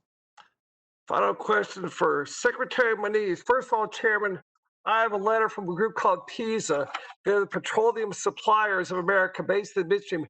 I'd like to put this in the record for the hearing. Is that okay, sir? Without objection? Hearing no objections, so ordered. Thank you, Chairman. My final question is for Secretary Moniz. This goes back to your days as our Energy Secretary. We're losing a lot of people's jobs right here in America, a lot of expertise. Is there a national security risk of these people being sucked up by foreign countries like Russia, like OPEC countries, maybe even Venezuela, take that expertise to their countries and hurt our countries by taking those good paying jobs overseas? And is that a concern, national security concern, sir?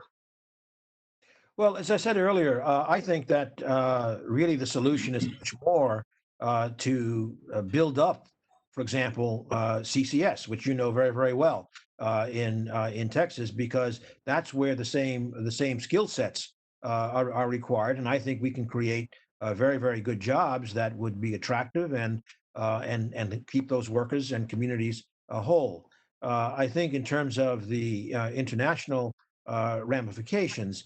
Well, first of all, there are clearly some countries that could use some expertise. That's for sure, like Venezuela, for example. But I think the reality is that we have a lot of uncertainty as to where demand is going.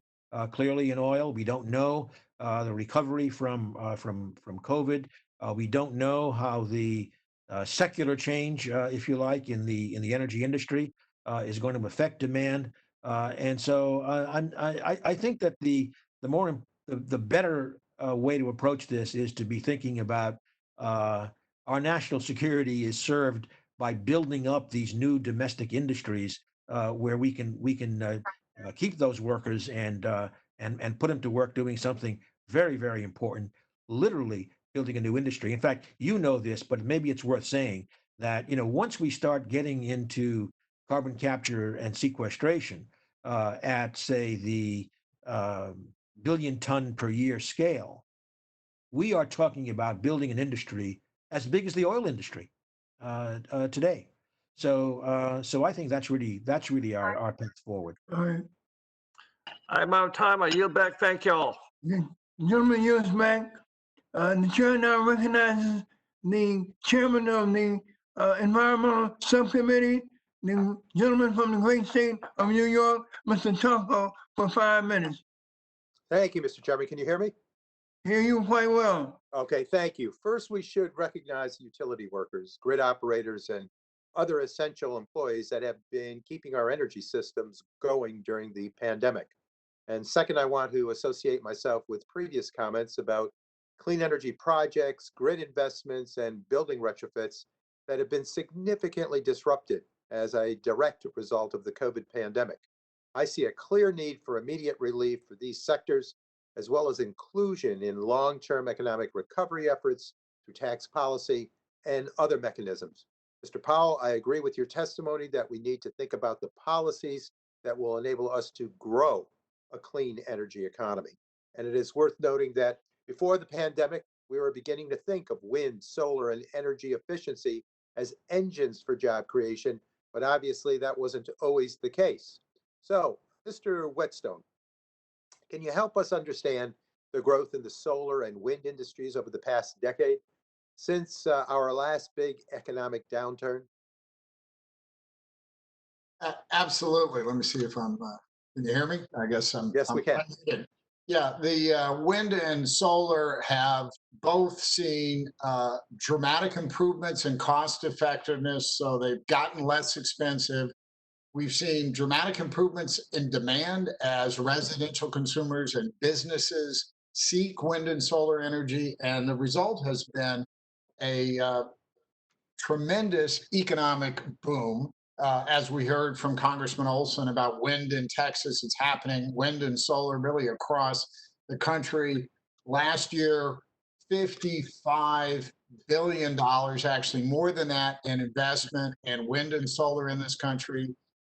8 years in a row, renewable energy has been the largest source of private sector investment in the United States in infrastructure. And that's significant. And it was the renewable sector played a really key role in helping us through the downturn in 2009 and 2010. Between those 2 years, we got $57 billion in new investment at a time when the economy was generally shrinking. So I'm grateful for that question. And I think there's really good reason to think that with the right policies, renewables can play a really critical role in helping us grow through and recover from the current downturn. Thank you, and it's good to see you. Secretary Moniz, welcome, and good to see you. I'm hoping you can help. Thank you. I hope you can help us here connect the dots. I recognize that the 2009 Recovery Act was before your time as secretary, but do you have any thoughts on how these investments, whether it was R&D, technology demonstration, loan program office financing, tax incentives, or other DOE programs, how they led to cost reductions and technology improvements that made possible this job creation and economic growth that Mr. Whetstone just described? Sure. In fact, if we take two different ends of the innovation chain, if you like, I already mentioned with the boost given to the loan program, it basically kicked off the utility scale solar business in this country. And again, up to COVID at least, a very booming industry indeed. And as the industry booms, then of course the costs come down, and that's what Greg Whetstone described. But if we go back to the earlier parts of the innovation process, the ARA kicked off a couple of very substantial programs, such as the Energy Frontier Research Centers, which solve hard science problems, mainly at universities. And of course, ARPA-E, which has been in my view, a fabulous program. Over 80 companies spun out already. So now, if we fast forward to that, to today, now we need to capture the fruits of that innovation, like all the ARPA-E inventions, et cetera. So today, what we would say is, here's the way to move forward and get real stuff happening fast. Let's have follow-on opportunities for ARPA-E, front-end engineering stuff, pre-feed studies, front-end engineering design, prototypes. Let's get them to build prototypes. Let's get new ways of the national labs being potentially a place to help these companies, literally maybe on their territory, build the kinds of pilot plants and prototype plants that get these out into the commercial sphere. So I think we should be in a further stimulus or in the regular appropriations process. These are the kinds of jump starts that we should have capturing on the last decade's innovation while we seed the next decade's innovation with what I said earlier, a doubling or tripling of those investments, and really having a mindset of inventing new industries. Thank you. Mr. Chairman, I have other job creation and economic potential questions for our witnesses that will get your way, but I thank you for the opportunity and yield back.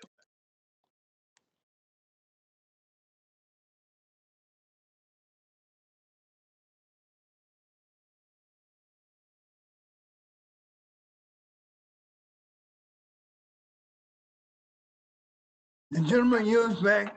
The chair now recognizes the gentleman from the great state of West Virginia, Mr. McKinley, for 5 minutes for questioning. Thank you, Mr. Chairman, and my good friend from Illinois. Look, 70% of the lost jobs that have been mentioned earlier were in the energy efficiency market, which includes HVAC, lighting, insulation, appliances, on and on. Before COVID, the efficiency market was growing in excess of 10% annually. Fortunately, economists are already projecting that these jobs will come back once the crisis subsides, that energy projects were merely postponed, not canceled. Unlike 2008, the job losses were not the result of a policy failure. But look, if the United States is really serious about moving towards 100% renewables, shouldn't Congress ensure that America has a dependable supply chain? Haven't we learned anything from the COVID crisis about the disruptions that we experienced with PPE and pharmaceuticals? America is simply too dependent on foreign sources for critical materials. Consider the ingredients in a battery for electric vehicle. According to Mining News, America is nearly 100% dependent on other nations for its cobalt, lithium, and carbon anodes. The same is true for solar panels. Key minerals like silicon, arsenic, and gallium are primarily sourced from China and Russia. Lund University researchers have projected by the year 2060, the availability of minerals for electric car batteries will need to increase 87,000%. 87,000%. And the wind and solar industry will require similar increases. Can we rely on this level of dependency on China? One option is to start extracting critical minerals domestically, but the environmental left doesn't want us to do that. Arrogantly, they would rather have rogue companies destroy the land and water qualities of other countries instead of safely developing American mining operations. For example, it takes 500,000 gallons of water to obtain 1 ton of lithium. That's a lot of water. Extracting lithium in Chile consumes 63% of all the water available in the region. Now, consider that the Edison Electric Institute projects by 2030, just in the next decade, to the end of this decade, the United States could have nearly 19 million electric cars on the road. Using the amount of lithium in a Tesla battery, America will need approximately 2.6 billion pounds of lithium. Think about that amount, 2.6 billion pounds. Think about all the water that'll be wasted to achieve that. America is about to confront a global shortage of key materials. So if environmental groups are preventing us from mining here, and there are critical shortages developing, shouldn't we consider some alternatives? What about an energy source that's efficient, never needs recharged, has zero emissions, and can operate 24/7? Shouldn't we be considering that? That's hydrogen power. And you just heard Muniz talk about that. It's already being used globally as an alternative energy source. We wouldn't be turning our back on fossil fuels, ignoring energy efficiency, but developing energy efficient hydrogen fuel cells could be another tool in our energy toolbox. We still have carbon capture, 45Q, companies like Net Power and Petronova, and advanced nuclear plants. Look, the employment in the energy efficiency market is projected to be just a bump in the road. But the looming problem with the supply chain for critical minerals threatens America's ability to rely on renewable energy. Wouldn't it be novel for Congress to pursue clean, carbon-free emission energy sources without destroying an all-of-the-above energy approach? Or, Rich, Al, am I correct on that, or have I gone wrong? First, Representative McKinley, thank you so much for your leadership, your fearless leadership on carbon capture over these past several years. I think the points you've raised about the desperate importance for diversifying our supply chain for these critical and rare earth minerals and materials is very important, finding both domestic supply chains here in the United States and also diversifying globally. Take cobalt alone, we're heavily reliant on the Democratic Republic of Congo for those exports where significant rights violations and awful labor practices are rife in the industry in Congo. And so we need to find either alternative chemistries for a lot of this stuff that are using different materials or alternative sources for a lot of these materials. I certainly agree with you on the hydrogen front. If we could find a way to economically convert our existing fossil abundance, coal and gas in the United States, capture that into hydrogen, capture that carbon, sequester it underground. As you said, we'd have a virtually unlimited source used for multiple applications all around the country, whether those are in transportation or heavy industry or in our power sector. Thank you. Mr. Chairman, I yield back my time. The gentleman yields back. The chair now recognizes the gentleman from the great state of Iowa, Mr. Lobsack, for 5 minutes. Well, thank you, Chairman Rush and Ranking Member Upton, for holding this hearing today. And thank you to the witnesses for joining us as well. It's great to see all of my colleagues today, even if it is only virtually. As we've seen, the COVID-19 pandemic has affected nearly every industry across our country in countless ways. As we're discussing today, the clean energy sector has been particularly hard hit, with over 600,000 jobs lost over the past few months.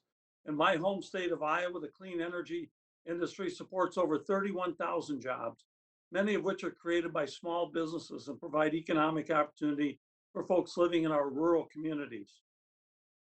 I think Iowa is a unique state in some ways for energy and electricity production, and my district truly represents an all of the above energy approach. And I might just say to my colleague, Ms. McMorris Rogers, in August, we're hopefully going to be celebrating the opening of a hydroelectric plant in my district. And thanks for working with me on those issues. I really appreciate it. I see the thumbs up there. That's good. We are the second largest producer of wind energy in the country, behind Texas, as Mr. Olson mentioned earlier, and the largest producer of ethanol and other clean burning biofuels, which significantly reduce carbon emissions in our transportation sector. And we've also seen tremendous continued investment in solar energy. These industries have suffered significant losses in a very short period of time. And it's absolutely critical that we provide both immediate emergency assistance where possible, but also look forward to ways that we can broaden our investment in clean and renewable energy to ensure that this industry comes back stronger than ever. I just have a couple of questions, Mr. Whetstone. First, rural communities, including in my district, have been hit particularly hard by the consequences of this pandemic. Can you elaborate on the unique challenges that the clean energy industry is facing, specifically in rural America? You touched on a number of policy options that Congress could pursue in your testimony, but can you elaborate on what you see as being particularly crucial for the recovery of these jobs in our rural communities, particularly in the wind industry? Thank you. Sure. And thank you for the question, Congressman.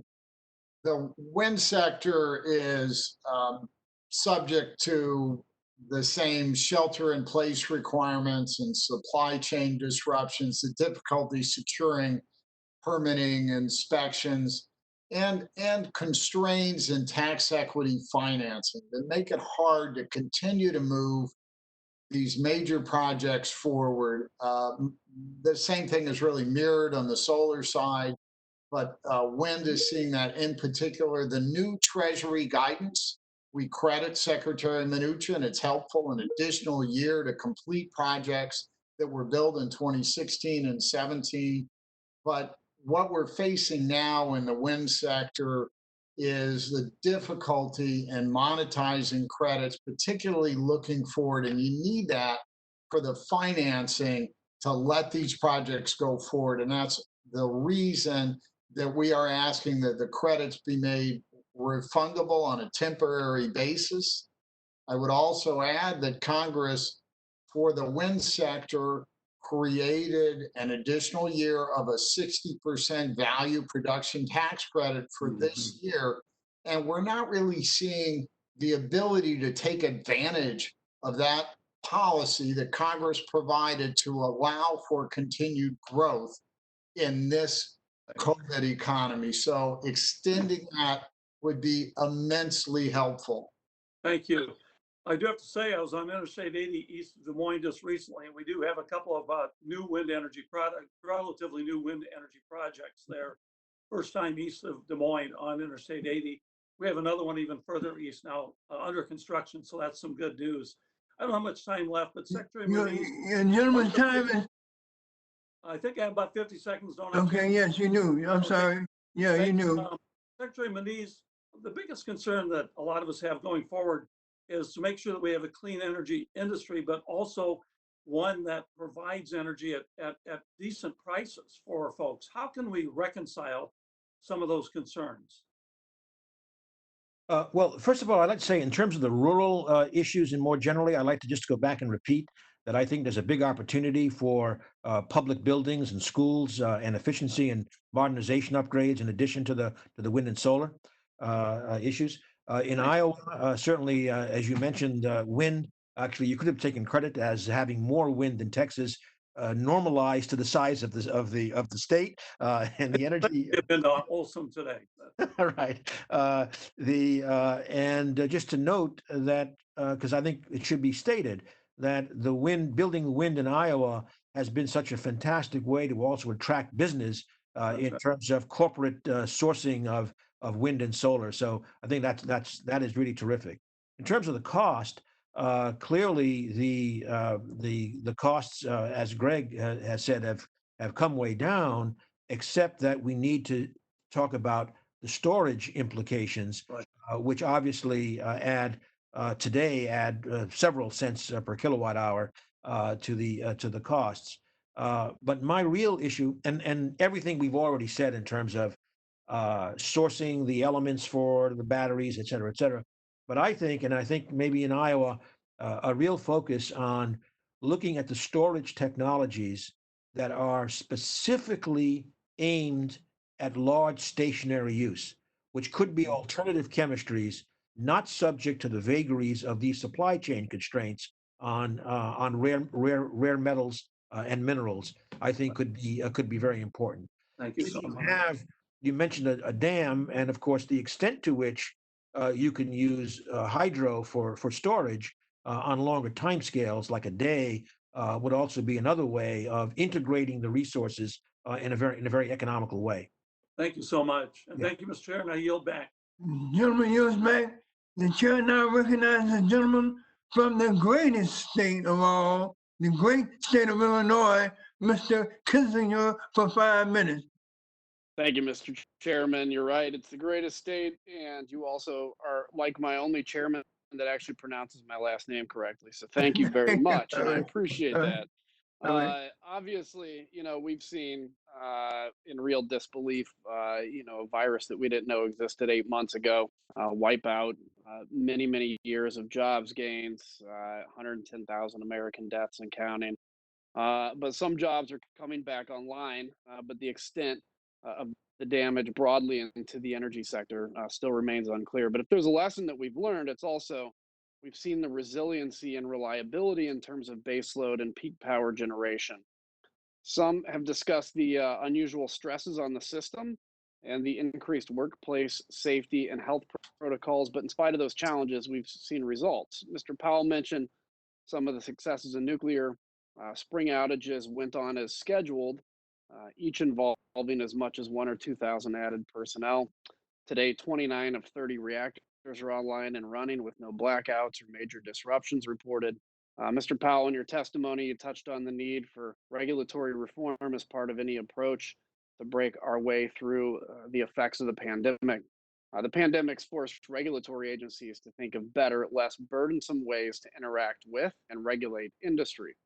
During the nuclear refueling outages, for example, the Nuclear Regulatory Commission took steps to make quicker, more efficient oversight decisions, saving utilities time and enabling more efficient operations. So, Mr. Powell, how can we take advantage of these lessons, and should we encourage agencies to make more efficient procedures permanent? Absolutely. And first, Representative Kinzinger, thank you so much for your leadership on nuclear, your sponsorship of the Nuke Act, and just your longtime support for this most vital and important industry, both here in the United States and for its implications for our role around the world. I think that's a terrific suggestion to find the best of the places that we were able to streamline and make more appropriate that regulatory burden and find ways to permanently institutionalize changes like that, as opposed to sort of backsliding to business as usual going forward. Every additional and unnecessary, a piece of paperwork or hour of regulatory burden can have, thousands or even millions of dollars of impact on the operating expenses of an industry. And for a lot of these clean energy technologies like nuclear, that's very material to keeping plants up and running and active. So, what other regulations can be addressed, besides NEPA, or what other guidance or clarity can the federal government provide? So, for instance, I support the security-minded goals of the administration's recent bulk power executive order, but I can appreciate concerns about lack of clarity or guidance so far. So, do you agree that more clarity is needed with the executive order, or maybe another issue comes to mind along that lines? I do think some more clarity could be needed there. Obviously, there are significant concerns with the import of some of these components from China. It appears that perhaps malware was found in some of these components. So certainly there's an issue there, but we don't want that again to overreach, right, and add unnecessary additional regulatory burden to the industry. The other one I'll point to that the administration just took action on, or an independent agency, the International Development Finance Corporation, just took action on, was updating its guidelines about what the DFC could finance and export. As you know, the Development Finance Corporation is a relatively new agency built out of the old OPIC, Overseas Private Investment Corporation, that you all greatly expanded in the BUILD Act of 2018. So it's now a $60 billion authority with the ability to both do financing and direct equity investments in American projects abroad.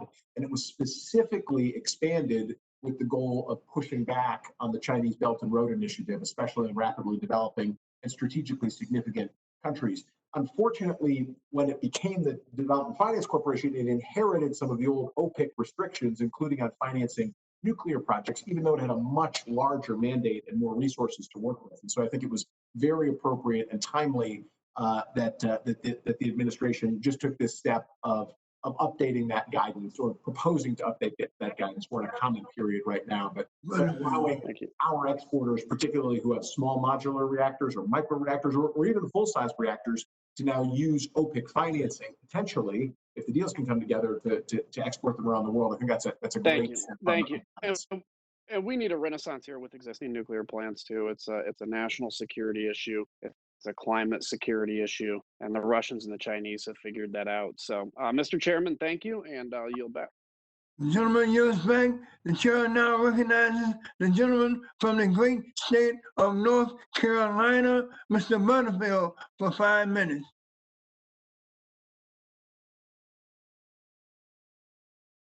Thank you very much, Mr. Chairman, for convening this hearing today, and thank you for all that you do for our committee. You've been on this committee now for a long time, and I've had the privilege of serving with you at least for the last 13 years, and just thank you for the work that you do. This virtual hearing today has just gone without a glitch. I'm very proud of our technology and hope that we can continue to use it as long as we need to use it. Thank you. Greetings to all of my colleagues. All of you look good. I hope all of you are well. Mr. Chairman, we in North Carolina, just like you in Illinois, we are holding up, but we are still feeling the impact of COVID-19 in our state. As of this morning, 1,200 deaths, and that number is climbing every day. The pandemic has impacted just about every facet of our lives, including those that supply the electricity and the natural gas that we use in our homes and our businesses. I represent a rural district like many of you on this call do. I represent a rural district in my state. The majority of my constituents get their power either from rural co-ops or municipally owned utilities. And so today's hearing may not be the ideal forum for this discussion, but as Mr. Pallone mentioned in his opening remarks, municipal owned utilities have been adversely affected in a big way during this pandemic. And I would be remiss not to mention that the municipally owned utilities in my district are no different. As factories and small businesses have shuttered, revenues have drastically reduced. Meanwhile, some costs have increased for municipalities and high rates of utility bill delinquencies have occurred during this period. Why? Because of extreme job loss. These utilities have been shut out of the coronavirus relief fund. They can't borrow money. They cannot borrow the cheap money that's available for operating costs. I know many of you are hearing this from your guys as well. I hear from mayors, I hear from municipal officials every week with concerns about how they're going to keep providing services as the pandemic continues. So I want to associate myself with Mr. Pallone's remarks. I encourage this committee to continue working towards helping municipally owned utilities and the people struggling to pay their bills. Now, as we've heard today, the energy sector has suffered, along with every other sector of our economy. The study mentioned in Mr. Whetstone's testimony indicates that clean energy jobs in my home state have been hard hit, with over 27,000 jobs lost over the past 3 months. Specifically, the solar industry in our state and my district have been hit very hard. And so I want to thank you for your testimony today. And Mr. Whetstone, I want to just ask you very quickly, I'm going to go back and look at my time, 2 minutes remaining. Mr. Whetstone, in your written testimony, you wrote that projections show 32% less distributed solar will be installed this year. Can you please talk more about the pandemic's impact on the solar industry and the unique impact on distributed solar? Thank you for the question, Congressman. Happy to do so. It's a difficult situation. There is no question that while the entire renewable sector has been impacted, distributed solar has been hit particularly hard.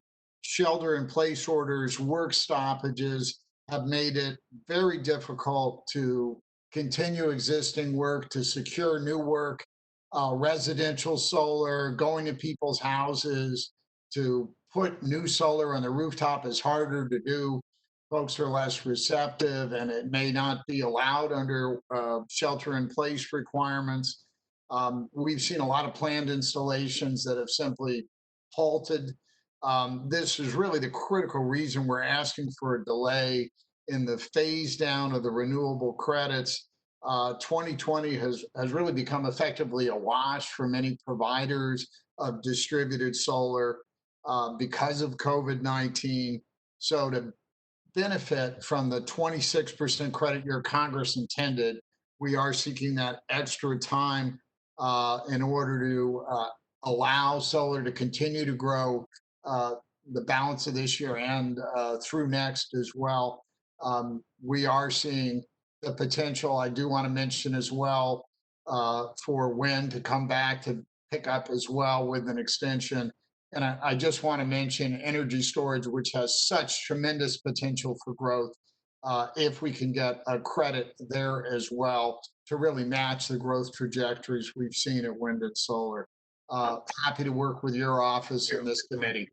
Thank you so very much for your testimony. I yield back, Mr. Chairman. If, Mr. Chairman, could I just repeat my earlier comment about community solar may be something to look at without having the constraints about the residential access? Thank you. Yes, sir. The gentleman yields back. The chair now recognizes the gentleman from the great state of Virginia, Mr. Griffin, for 5 minutes. Thank you very much, Mr. Chairman. I greatly appreciate it. First, I want to thank you, Mr. Powell, for your focus on unnecessary and duplicative regulations that are needlessly slowing down and in some cases preventing energy efficiency and pollution control projects that could be putting energy workers back to work, and in particular for the support of my new source review legislation that would streamline the NSR permitting process, making it easier to update and retrofit existing facilities to make them cleaner and more efficient. I urge the committee to act on this legislation. It would result in projects that are beneficial both to our environment and it would create more jobs. Mr. Powell, your testimony underscores that China is still moving forward on new coal investments, and emissions in China and India are expected to grow in the future. Unlike coal plants and industry in the U.S. and in many Western countries, Chinese industry seems unencumbered by regulatory restrictions. How can the U.S. facilitate the adoption of new, clean coal and carbon capture technologies around the world? Thank you very much for that question, Representative. Thank you very much for that question, Representative, and thank you again for your leadership on new source review. I think it's so important that we don't let the letter of the law interfere with the spirit of the law, and we don't let the existing regulations stand in the way of upgrades and important efficiency and carbon capture improvements to these facilities that would reduce emissions overall. So very, very important to address and reform there. There are a number of things that we need to do to radically reduce the cost and improve the performance of carbon capture technologies. It starts with things like the regulatory reform that you mentioned and have championed, so that there's indeed permission to make those kinds of investments on the plants. We then need significant additional demonstrations of the technologies. So while we have at this point one very large and successful operating coal plant demonstration in this country in Representative Olson's district, the Petronova project, which was completed on time and on budget and has now sequestered literally millions of tons of CO2 into an older tertiary oil field. We need more demonstrations of these technologies in order to bring down the cost. Secretary Moniz earlier mentioned the importance of these pre-feed studies and these feed studies. That's the front-end engineering and design, which helps an innovator and a project developer determine if there's a there on the project, if it's technically and economically sound under any circumstances. And we've just funded a generation of those at the Department of Energy, 9 in total, on 6 new coal and 3 new gas projects. But that's just the beginning of the journey for those projects. So they're going to need further support in public-private partnership from the Department of Energy to get those projects up and built. And then once we have more demonstrations, once we know that it works and we've brought that down to the level where a direct cost share is no longer as important, but where incentives could take over instead, that's where I think the very wise 45Q tax incentive that y'all enacted in 2018 stands to come in and shoulder a lot of the heavy load. And so let those projects and industries learn by doing and start to expand. And I was very heartened to see at sort of in the first leg of Leader McCarthy's climate package on carbon management that a proposal for a permanent 45Q tax incentive at the same level for existing coal and gas facilities, and actually even at a higher level for direct air capture facilities was an idea put on the table. And I think it ought to be an idea that's in strong consideration. And I appreciate that. Let me switch to Secretary Moniz. Secretary Moniz, you know I appreciate your concern for what's happening in Central Appalachia, and my district includes part of that in what's happening to the workers there. And you've always been so good to try to look out both for the future, but also to be looking out for cleaner energy. Do you agree with the sentiments that China and India and other developing countries will not abandon fossil fuels as they seek to rebuild their economies post-COVID? And would you agree that we should not give up on clean coal innovation, and likewise that we should not cede our technological edge on fossil research to other nations? Well, I think this your question, and by the way, it was a pleasure working with you as well, and your district. I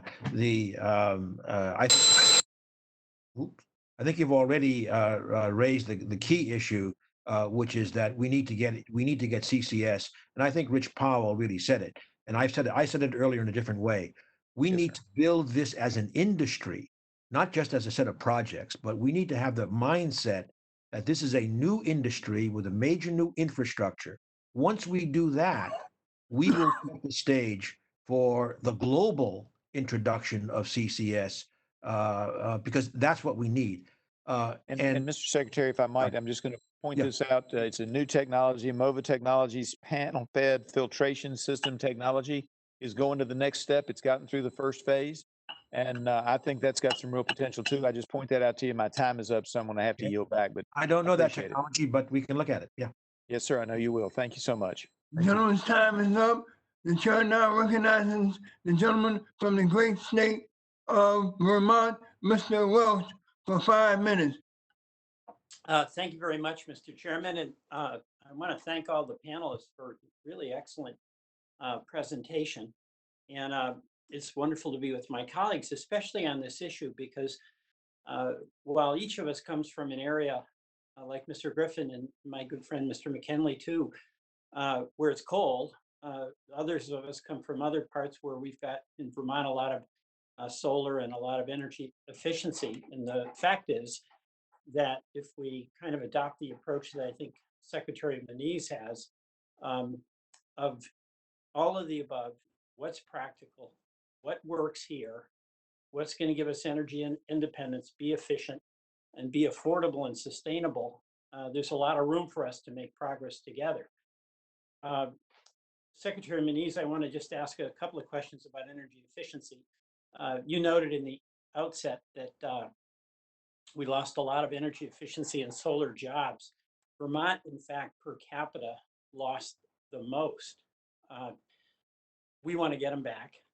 And Mr. McKinley and I have been working on a bill called the Homes Act, which would provide rebates to homeowners who employ contractors to do energy efficiency. And of course, our contractors can't even do it now because they can't get in the homes. And we've modified our legislation to provide an incentive for online training and an opportunity for the contractors to rehire their workers. You know, they need the workers, and they need to be trained. We give a tax incentive if it's 20,000. If the homeowner gets 20% reduction or increase in efficiency, they get 2,000. 40%, it's 4,000. Could you comment on your view about the efficacy of that? Mr. McKinley and I see that as good for the homeowner. They save on their energy bill, good for the local contractors, and that's true in West Virginia or Virginia, as well as Vermont. And obviously there's the benefit of lower carbon emissions. So I appreciate you speaking directly to that, if you would. Certainly happy to, Congressman Welch. Good to see you again. I might just note that in terms of the general numbers, the efficiency accounts for 2.4 million jobs in the United States, and roughly half of those are in fact in construction, doing exactly the kind of work that you're talking about. And I think that's not been generally recognized.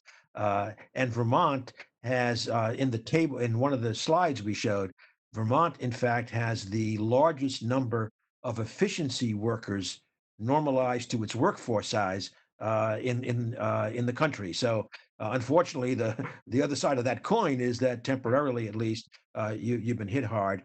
Hopefully, that will come back. I think the incentives you're talking about, I think, are really important and have all the benefits you say. There's no need to repeat them. I would just add that I would urge that, again, thinking about also broadening the program to be able to include some small businesses and public buildings, for example, because that may be where, if there are lingering constraints on getting into homes, then those are places where there's lots of time during the day without significant occupancy, and so still with appropriate social distancing, I think those jobs could go on now. So I certainly agree with the focus on homes, but as long as those remain a little bit constrained, maybe we should open the aperture Okay, that's, and thank do you. the That's same an kind that's the an same kind excellent, of good work. Yeah. yeah, excellent suggestion. One other question. I saw that BP did a write down of its assets, anticipating a protracted lower price of oil. And in their announcement, they really are making a commitment to try to move into a new non-oil based or non-fossil fuel based economy. What role do you see the major oil companies playing in this energy transformation that we're discussing today? I think that I don't know the details of that write down, but I saw I think it was $17 billion being Right. written down. And I might add to that the announcement a little while ago about Shell reducing its dividend by 2/3. That both of those say to me, yeah, they're not looking near term. They're looking at structural change. So in that context, the way I see it, and I know this is controversial, but the way I see it is, it's all about coalitions. And we need the biggest tent coalition we can find to move as fast as we can. Frankly, the energy companies have to be part of that coalition for us to move as fast as we can.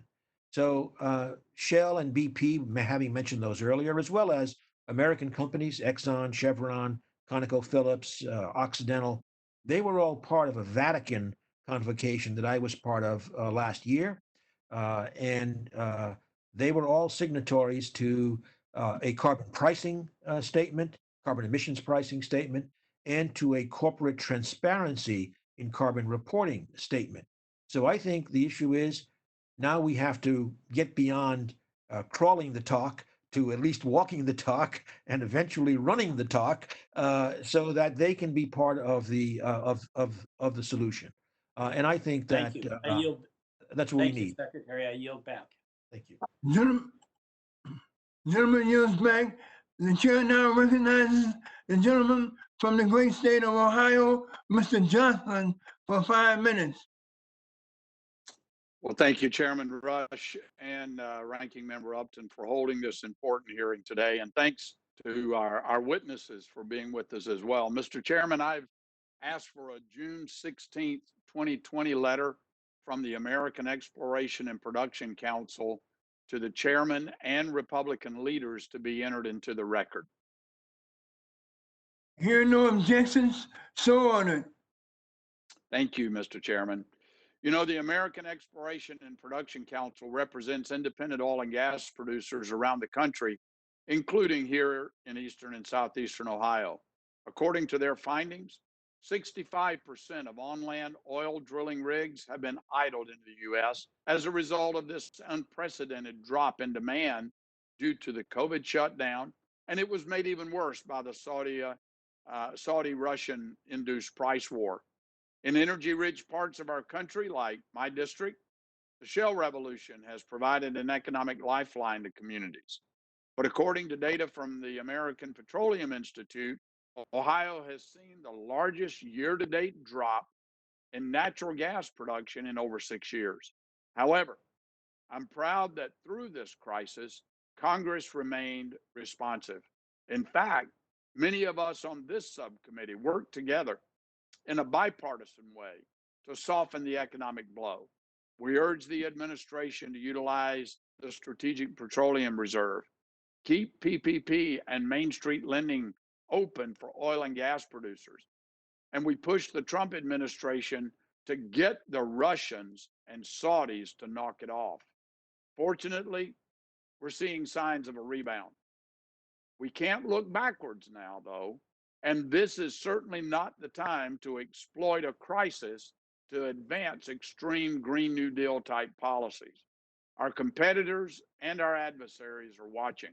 China, Russia, Iran, and others are looking to chip away at the dominance we've achieved over the past decade due to the shale revolution, rising LNG exports, reliable coal reserves, and cutting-edge nuclear generation technology. Renewable energy and other innovations have their place, and I don't deny that. But we can't lose sight of what will remain the backbone of America's global energy diplomacy strategy going forward. So let me start with Mr. Powell. Mr. Powell, whether it's LNG, being an oil net exporter, or in your area of expertise, taking the lead in cutting edge nuclear technology and other advances, what are some of the consequences if America were to lose its seat at the head of the table in global energy competition? And provide some examples if you could.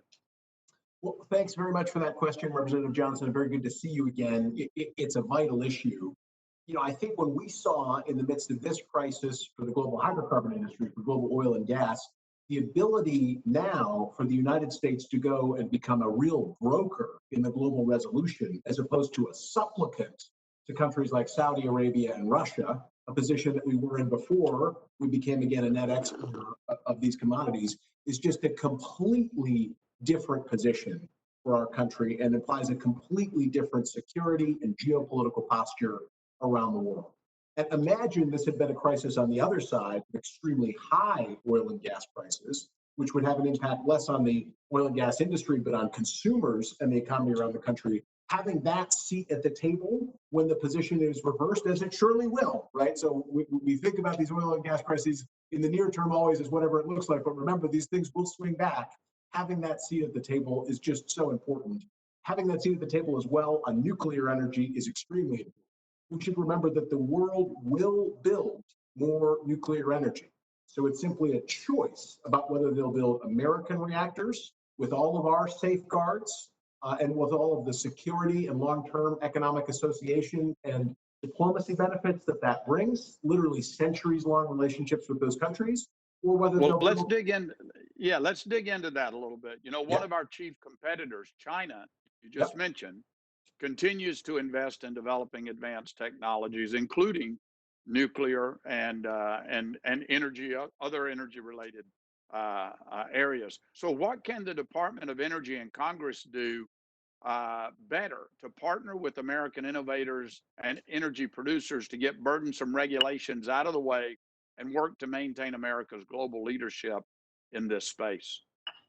So first, we need to think very strategically about the many countries with whom China has a Belt and Road Initiative relationship, that it's not already building nuclear, but that are interested in nuclear, and see those as kind of target states, right? The ones where, especially we already have existing nuclear agreements or could soon have nuclear agreements, and think strategically about how we could take a whole of government approach that combines the resources of our State Department and economic diplomacy with, as I mentioned earlier, the Development Finance Corporation, the Export-Import Bank, our Department of Energy, and all of its resources. The recent Fuel Working Group report recommended that we ought to reinstall at a White House level a senior official responsible for global nuclear trade that would sort of quarterback all of those different resources. And I think that that's an excellent suggestion. And I hope the administration moves forward with that expeditiously. Okay, well, thank you. Mr. Chairman, I yield back. The gentleman yields back. The chair now recognizes the gentleman from the great state of Oregon, Mr. Schrader, for 5 minutes. Thank you very much, Mr. Chairman. Really appreciate you having this hearing and the attendance here, getting everybody once again together and talk about something other than COVID-19, which is kind of nice. Although, again, to take advantage of the crisis, there is an opportunity for us to do some things and redirect our efforts, particularly in the energy sector going forward. Mr. Powell, you talk a little bit about, in your testimony, about some concerns with regard to some of the well-meaning activists in the renewable energy sector and being 100% renewable and the practicality of that, the practical effects of that, when the wind isn't blowing and the sun isn't shining. Could you elaborate a little bit on that? I can. First, thank you very much for that question, Representative. It's an important issue and shouldn't be overlooked. We have a power sector that needs to run 100% of the time. And right now, we have a very limited ability to store electricity over periods of time. This is not a commodity like milk, for example, where we've got sort of refrigeration and you can consume milk several days after it's produced by a cow. It literally needs to be produced in virtually the same second that it's consumed somewhere else. Energy storage is starting to change that game, but even all of the progress we've made on energy storage in the past decade would store, seconds or minutes at most of all the electricity produced in this country. So we would need to go so much further, and that's why we need to have, in addition to variable and intermittent renewable energy, we need to have flexible renewable energy like hydropower or geothermal, and we need to have other flexible zero emission resources like coal and natural gas with carbon capture and advanced nuclear technology that can ramp up and down. Well, we're very big in Oregon and all those renewable areas. We have very vibrant hydro, burgeoning geothermal, and certainly working like everybody else in the country on wind and solar, but want to make sure the light switch goes on at the end of the day. And also being in Congress, I've learned that for a lot of my colleagues around the country, their whole economy is driven by the fossil fuel industry. And it's made me pause a little bit in my absolute righteousness with regard to renewable energy. And and you commented, I think, in your testimony a little bit about how if we want to get emissions down, we got to get global emissions down. I hope and pray we do our part in the United States, but we need to get China, India, others. Do you see them abandoning a coal strategy at all? I mean, we've had other testimony before us where there are a lot of coal plants still being built overseas. There sure are. If you take a look at China, so I think I mentioned in my testimony, is part of their stimulus package, they've already greenlit 8 gigawatts of new coal plants, which is really substantial. It would be sort of equivalent to 20% of the US coal fleet today. They've got somewhere between 100 and 200 gigawatts of additional coal plants in pipeline domestically. And globally, as this part of the Belt and Road Initiative, they're building about another 100 gigawatts around the world. It's about half of all the power projects that they're undertaking. About 10 million people work in the coal value chain in China. So, for perspective, that's about 1 in 100 Chinese are in some way connected to that industry. So it's very hard to imagine them abandoning the coal industry. And I think what we need to be thinking about are what are the ways that we could develop the technologies here that would allow them to keep using that resource, which they're very likely to use. A lot of those coal plants are brand new. The average age is 11 years old in China. To keep them using that technology going forward and not abandoning all those people and workers, but do it in a way that brings down or even eliminates the emissions. Well, that's what we're trying to do here, actually. I'm working on a bill with Representative McKinley from Coal Country about, what is the future of American energy independence. And Secretary Moniz, I know you've been very active in the all of the above approach you've talked about. I think in your testimony, you talk about coalitions that need to be built. You can't just talk the talk, you got to walk the walk. Well, Rep. McKinley and I are trying to do that. We're trying to take an all the above approach in a piece of legislation I think you're familiar with, that the goal is to get all our power plants in the United States of America down to near zero carbon emissions, reduce those emissions by 95%. David and I are rolling the dice a little bit on our own states and the energy sources we have, and trying not to prejudice the discussion by eliminating one energy source. Rather, like you all have talked about, making huge innovations in technology to get carbon sequestration real. I've talked to some members of my committee about capturing carbon from the atmosphere, some game changers here. Could you comment on some of the outlines of the legislation that David and I worked on, please? The gentleman's time has expired. The chair now recognizes the gentleman from my neighboring state, the great state of Indiana, Mr. Bouchon, for 5 minutes. Well, thank you, Mr. Chairman. And I want to say that recently I attended orthopedic surgery practices opening of their new solar arrays.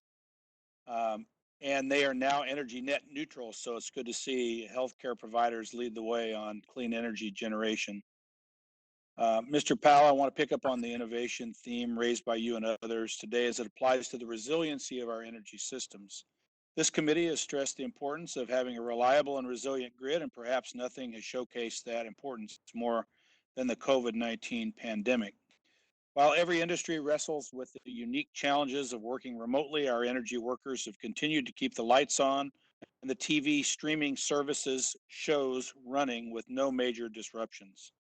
One other key principle to a resilient grid that we've talked about for a number of years has been the need for a diverse fuel source, all of the above approach, which we've talked about today for our energy generation. This is important for addressing all the potential hazards that may impact the reliable, affordable delivery of electrical power in the United States. One of the risks the nation faces as it turns away from coal generation is the loss of key capabilities to other nations, as we've talked about, as they continue to use coal power to build and grow. And by doing so, we risk losing the skills base and jobs in relevant high-end combustion and emissions control technologies, such as carbon capture. If we're going to rebuild our manufacturing and technology competitiveness in energy, how do we do that, Mr. Powell, we continue to allow critical industrial capabilities to literally deplete and die off with divesting completely in the coal industry, as some people have suggested? Well, thank you for that question, Representative Bouchard, and thank you so much for your leadership on across these clean energy issues, including on hydropower, another issue very near and dear to our in your heart, I think. This issue of skills and workforce is just so important. If you talk to the folks at Southern Company about the difficulty they had in identifying workers with real special expertise like high energy welding to build the 2 new nuclear reactors in Georgia, you get a sense of what happens when you allow some part of your industrial and construction expertise to atrophy in your workforce. Fewer and fewer people take on that highly skilled labor and invest the years required to get the certifications and the expertise to do it. And then soon you find yourself in a position where either that labor is completely unavailable or it's so expensive that it actually makes the projects very, very difficult to undertake. And so continuously, exercising, frankly, and building that muscle mass, maintaining that muscle mass by finding a way to develop those projects here in the United States so that we can then export them around the world is very important. And that's why we support things like demonstration projects for these new advanced coal technologies, or like a permanent extension of 45Q tax incentive that would bring on generations of these technologies. Yeah, I think the risk of losing high-skilled workers, is particularly in the coal industry or the fossil fuel industry, is real. And if we want to be competitive, it's clear the world will continue to demand coal for the foreseeable future. So to ensure it's the cleanest burning technology, shouldn't the U.S. be competing there and taking advantage of carbon capture and sequestration and other tools to actually build the newest, cleanest, most innovative projects? I guess my question is, we should be leading, correct, in developing these type of technologies and not allowing our workforce to deplete to the point where we really can't compete.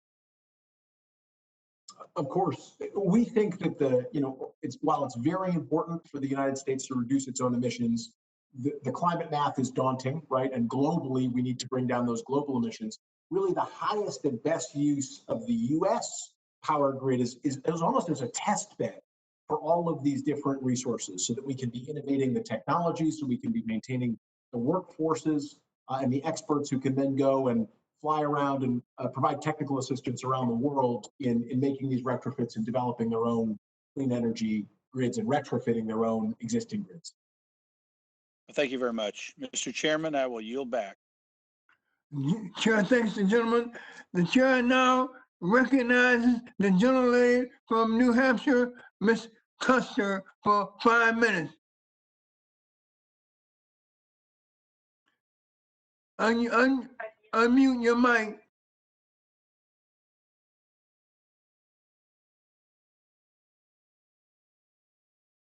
Unmute your. Again, I'm sorry, I did once. Thank you, Mr. Chairman, for convening this important hearing on the COVID-19 impact on the energy sector. Clean energy jobs are good for our local communities, our economy, and our planet. And more than 17,000 Granite Staters are employed in clean energy jobs that can't be outsourced, and many of them are in our rural communities. I'm particularly proud that 13% of our clean energy workforce is comprised of veterans. It's not surprising that after serving their country, veterans are drawn to a field where they can continue to make a difference. But unfortunately, we know that COVID-19 has had a tremendous impact on clean energy jobs. At the start of the month, I held a conversation with my colleague Chris Pappas with more than 30 clean energy groups. We were distressed to hear that nearly 2,000 Granite Staters have lost their jobs in this industry because of COVID-19. And while this is a challenging time, I also believe it could be a moment of opportunity to double down on our efforts to create green jobs and cut greenhouse emissions. Earlier this year, I unveiled a clean energy agenda which highlights a number of bills, most of them bipartisan, that Congress can address this year to promote clean energy in America. It's imperative that we continue to focus on these solutions as we move forward. Secretary Moniz, in your testimony, you described clean energy jobs as an economic powerhouse. Can you describe why these jobs have such an impact on local economies and global emissions? Well, thank you, Ms. Custer. The first fact, again, I'll just repeat, is that we saw for 5 years that the energy sector generated jobs at twice the pace, actually a bit more than twice the pace of the economy as a whole. So they were, there's high leverage here in terms of job creation. Secondly, as you said, many of the jobs, particularly certainly efficiency issues, efficiency upgrades around buildings, et cetera, a lot of the solar jobs, et cetera, these are by definition local jobs supporting typically some small to medium-sized businesses. So I think they are great engines again for kind of the fabric of a state's economy there. So I think those are all very, very, very important. I'm sorry, please go ahead. Go ahead, maybe we'll get to it. In your April 3 op-ed in The Hill, you touched on the need for a stimulus program built on an energy jobs coalition to focus on energy infrastructure modernization and job creation. And one facet, and you've referenced this today, updating energy efficiency in public buildings like schools and courthouses.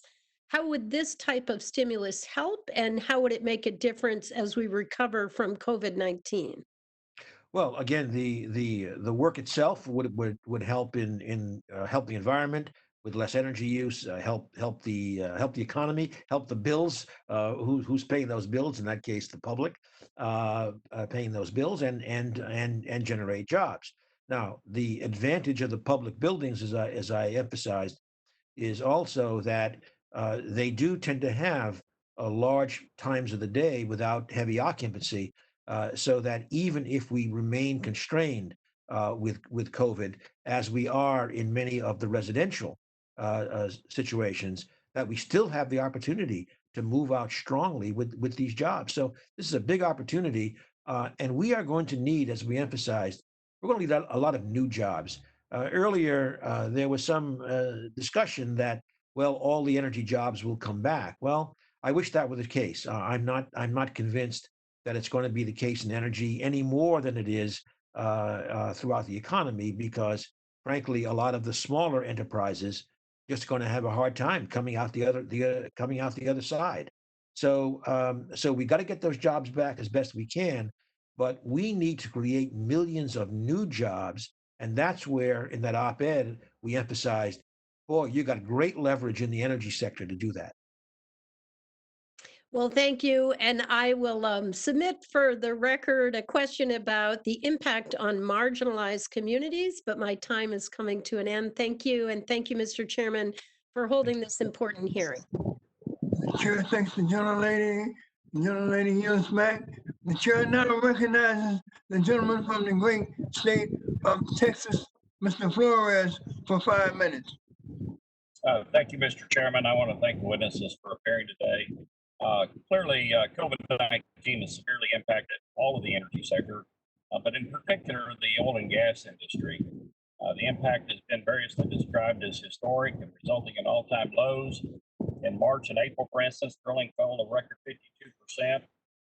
Refinery throughput and capacity utilization had their largest declines on record since 1985. But a strong rebound in the energy sector is essential to the overall economic recovery and revitalization of the job market. Due to the historic dominance of the U.S. oil and gas sector globally and the sustainability of the industry, we're already seeing some minor improvement.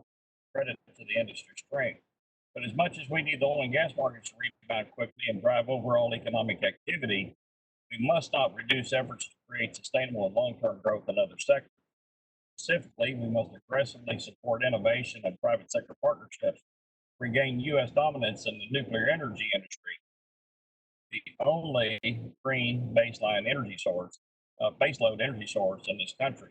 In 2017, we passed and funded the Nuclear Energy Innovation and Modernization Act. Among other things, the act directed the Nuclear Regulatory Commission to prepare a regulatory structure to support new safety attributes of these advanced technologies and fuels. There's a clear urgency to get these technologies to the market. And HR 1760, the Advanced Nuclear Fuel Availability Act, which passed the House twice, currently awaits Senate action. We created a public-private consortium to facilitate development of a market for advanced fuels, thus ensuring that taxpayer support is well spent. So, Mr. Powell, I have a couple of questions for you. First of all, can you speak to how a public-private consortium can ensure access to the type of fuel needed for advanced reactors and support the development of a market for advanced fuels? Absolutely. Thank you for the question, Representative Flores. Good to see you. Good to see you're doing your part to reinvigorate demand for oil and gas in this country at the moment. And thank you so much for your long support for advanced nuclear fuel, or HALEU, as we call it. As Secretary Moniz mentioned earlier, this is a vital issue. If we have a next generation of advanced nuclear reactors that require a higher test fuel, but we don't have any of that higher test fuel available, because we don't have a domestic capacity to produce it, we could have a whole generation of these new companies and entrepreneurs and technologies that don't have anywhere to go to actually run their technologies in the United States. And so I absolutely support the idea of creating a public-private consortium to develop a sustainable supply of HALEU. I think that could start by creating a reserve of HALEU on using the capacities already at the Department of Energy, either down blending fuel that was used in the nuclear navy, or perhaps even weapons grade materials, to something that can be used for civilian reactors, but that's still significantly more powerful than is currently used by civilian reactors. I think that would make a lot of sense.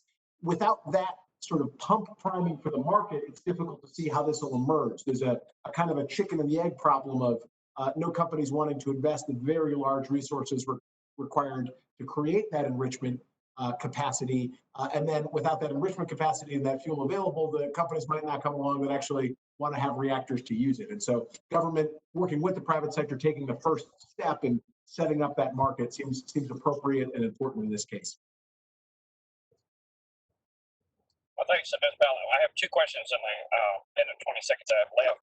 The second question is if our objective is to build new nuclear power infrastructure, you just have the license.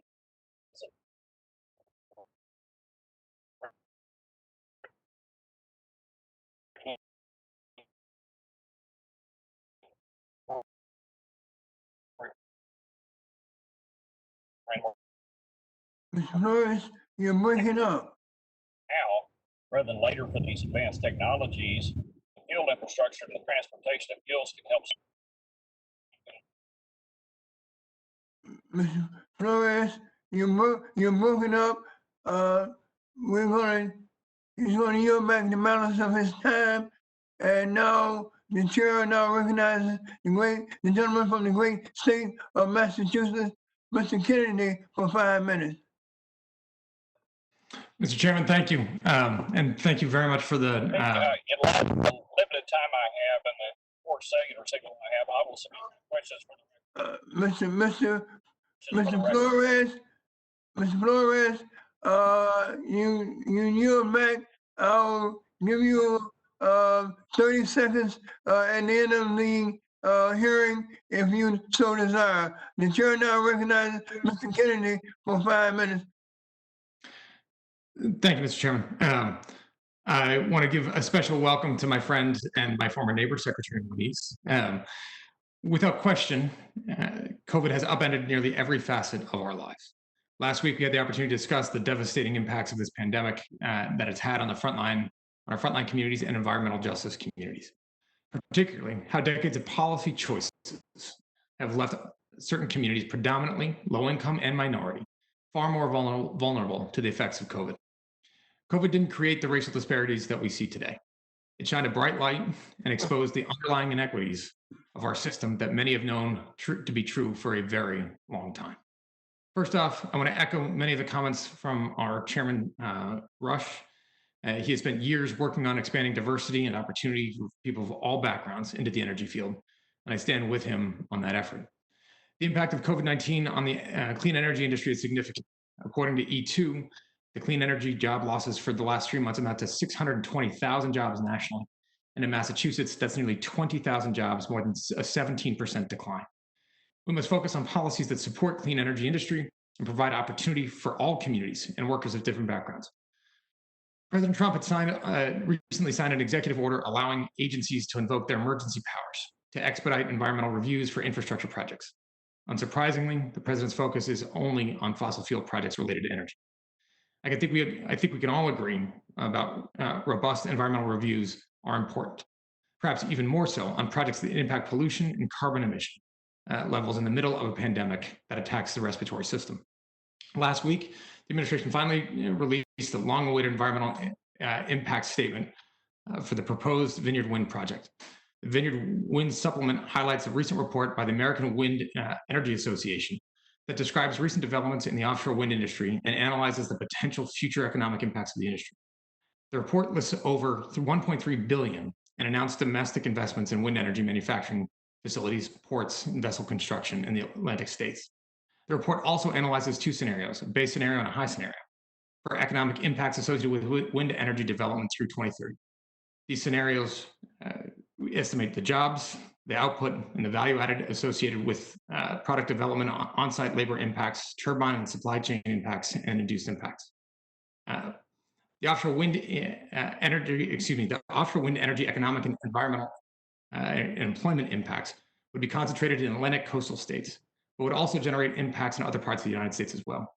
Under the AWEA base scenario, offshore wind energy development would support $14.2 billion in output, $7 billion in value added, and approximately 45,500 jobs by 2030. And so I wanted to ask Mr. Secretary to begin, do you believe that COVID will affect these numbers, and if so, how?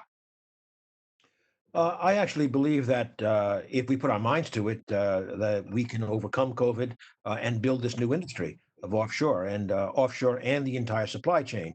And by the way, as you know very well, in New Bedford would be an example of a city that's looking very, very much to build that infrastructure, supplying the offshore. So I think that this is an area where we do not have to be hostage to COVID. But we should be investing right now in the innovation and supply chain buildup that we will need for this new industry. And so building on that piece, sir, what specifically then would you suggest the impacts for southeastern Massachusetts, for communities like Fall River, New Bedford, and all of southeastern New England could be monumental? What needs to be done to actually get ready for this now, given the delays and the impacts that we've seen? Well, I think, first of all, we need to build a supply chain for the turbines themselves. We should remember that these are going to be very, very large, 8, 10 megawatt individual turbines. And as was discussed earlier, with very, very special needs. For example, one of those turbines will require a ton of a specific rare earth element. Now, we have to think about the whole supply chain to get that done. We have to build the supply chain, and there are companies also in Rhode Island, for example, experienced in building large wind blades because those present huge logistical challenges. that building in that area could be a real leg up. Building the port and maintenance facility, maintaining these requires a major seaborne activity. And so all of this has to be viewed, I think, with a comprehensive action plan for this decade, that we come out of this decade with a robust industry and a robust supply chain and a robust workforce. Mr. Secretary, great to see you. I think this is an enormous opportunity to revitalize parts of our country, to strengthen union labor, and to get good jobs that provide a pathway to the middle class. Mr. Chairman, I yield back. Gentleman's time is up. The gentleman yields back. The chair now recognizes the gentleman from the great state of North Carolina, Mr. Hudson, for 5 minutes. Thank you, Mr. Chairman, and thank you to all our witnesses for joining us today for what I believe has been an excellent discussion. To Rich Powell, good to see you, albeit virtually today. As you know, all sectors of our economy have been impacted by the coronavirus, and the energy sector has been hit especially hard. With millions of Americans on unemployment, it's imperative that we get our economy open and people back to work in a safe way. I thank Chairman Rush and Ranking Member Upton for holding this very important hearing. It's critical we understand the impact to jobs as we develop policies that will get Americans back to work and grow our economy. According to the estimates, we've lost over 1.3 million energy sector jobs due to the coronavirus. Now is the time to come together in a bipartisan way and produce solutions that actually help our energy sector, not just pick winners and losers. For instance, my friend Chairman Rush and I have a bill together, HR 4061, the Blue Collar and Green Collar Jobs Development Act. This legislation is an all of the above energy jobs creator. It is bipartisan ideas like that that will get our constituents and Americans back to work. Rich, the COVID pandemic has wreaked havoc on our energy industry, and there are many other challenges we need to address in order to get back to where we were as the global leader in energy and with historically low unemployment. For example, back in April, an activist Montana District Court judge issued a terribly misguided decision on the nationwide Permit 12 under the Clean Water Act, because one agency supposedly didn't, quote, consult, end quote, with another agency. As this case continues to be considered, infrastructure projects across the nation will be slowed by additional red tape. This is just one recent example, but it illustrates the bureaucratic challenges facing infrastructure and construction projects. In your testimony, you said, quote, we can only put energy workers of all stripes back on the job as fast as we can permit the projects, end quote. I can't agree more. Rich, what are some ideas you have on how we can best reform our permitting laws?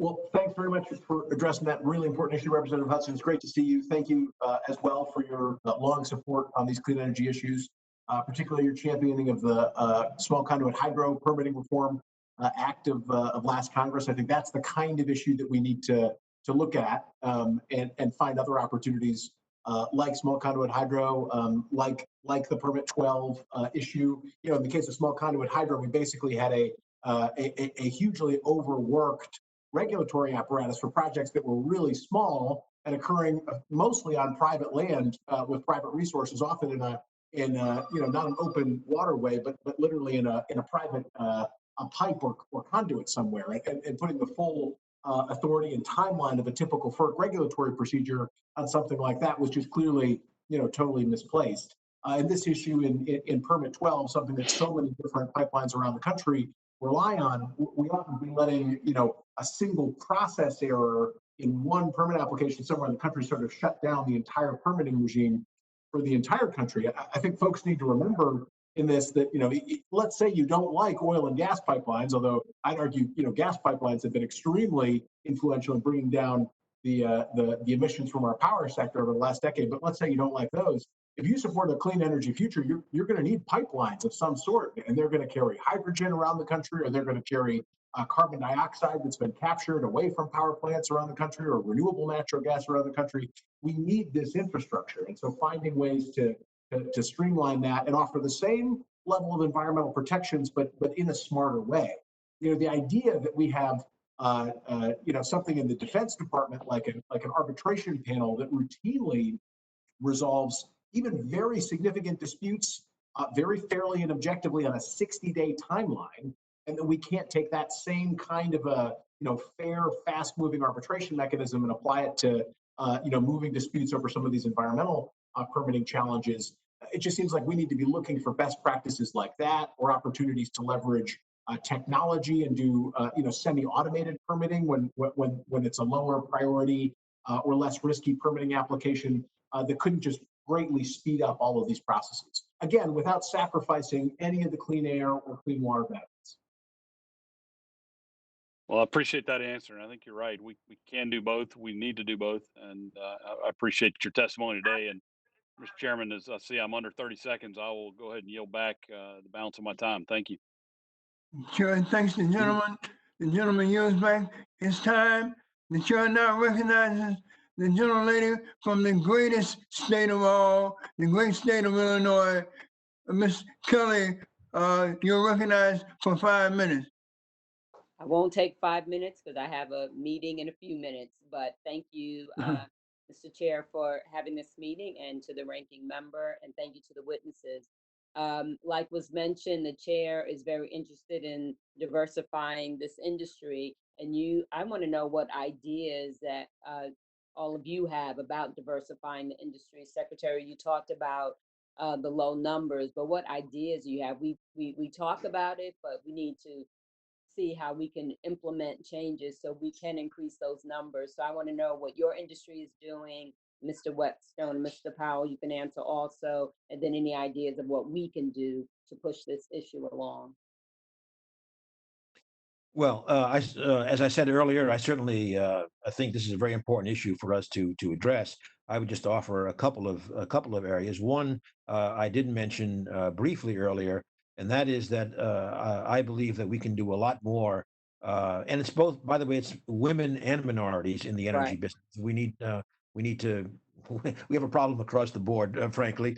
The only thing we're doing well on is veterans. But with women and minorities, I think we need to really catch young people as they are about to transition into the workforce, bring them into energy as a great opportunity.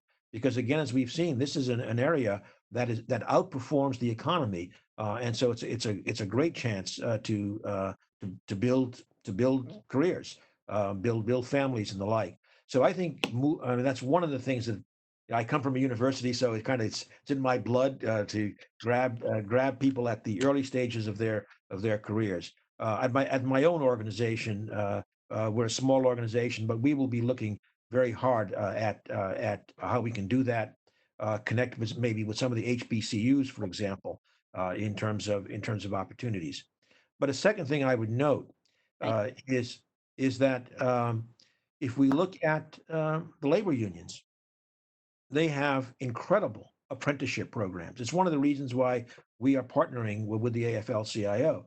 Rich Trumka, the president of AFL-CIO, likes to say that the unions are second to the military in training people for jobs, and training them well and paying them while they're being trained.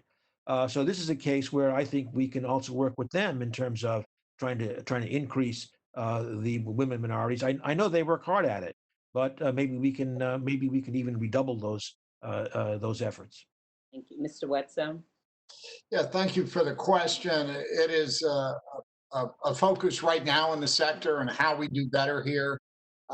Certainly connecting, recruiting more from historically black colleges and universities is a big part of that. But as the secretary mentioned, training, looking for ways to bring more folks into the sector. We're looking at establishing at ACOR specifically some internship programs that will help do that. Also, we put on events that we think are relevant educational events that will help people understand the business dynamics in this sector.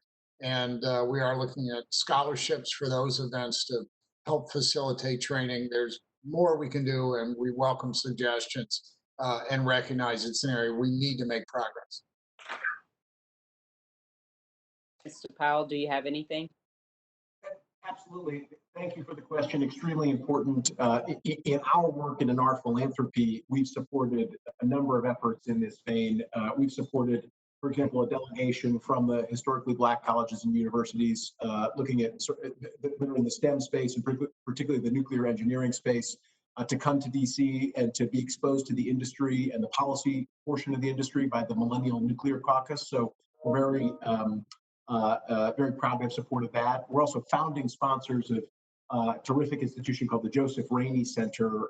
Congressman Rainey, as you may well know, was the first African-American member of the House of Representatives and a former slave. And the center was founded with the goal of elevating the voices of minorities and women and mavericks in the public policy discussion, particularly state policymakers. And so it spends a lot of time helping educate and bring resources to those state policymakers around the country. And so we're a proud sponsor of the Rainey Center as well. Thank you. Could I add, Madam, could I add one more thought going back to my DOE days? And that is that, for example, the National Nuclear Security Administration of the DOE, we formed a program with HBCUs on training cyber experts. So choosing a part of the economy that clearly is going to need lots and lots of people, and again, grabbing young people to capture that. And the second program was not with minorities directly, but maybe there's a lesson here. We worked with the military, and the military allowed those who were within 6 months of leaving the military to start what was in effect an apprenticeship program, a training program, so that when they came out, they were ready to install solar. My time's up, so I, Mr. Chair, before you tell me. Thank you so much. Young lady, yields back. The chair now recognizes the young lady from California, Ms. Barragan, for 5 minutes. Thank you, Mr. Chairman. Thank you for holding this very important hearing. The disruption of the clean energy industry by the pandemic has led to hundreds of thousands of job losses. California has been the hardest hit. And in May, Los Angeles County lost nearly 2.5 times as many clean energy jobs as any other county in the United States. And yet, a transition to 100% clean energy must remain a priority for our country. Now, Congress must act to provide relief by making clean energy tax credits refundable, so that eligible projects can receive direct cash grants, and by investing in energy efficiency retrofits for small businesses and critical infrastructure. As we work to help the clean energy industry rebound from the pandemic, we must invest in an economic recovery that addresses both the job crisis and climate crisis our country faces.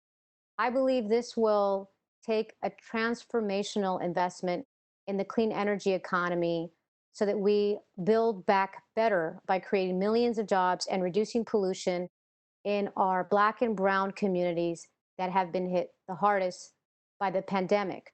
I want to thank you, Mr. Secretary, and Mr. Whetstone for addressing the issue of minorities. Latinos make up 14% of workers in the clean energy industry, but have experienced 23% of job losses.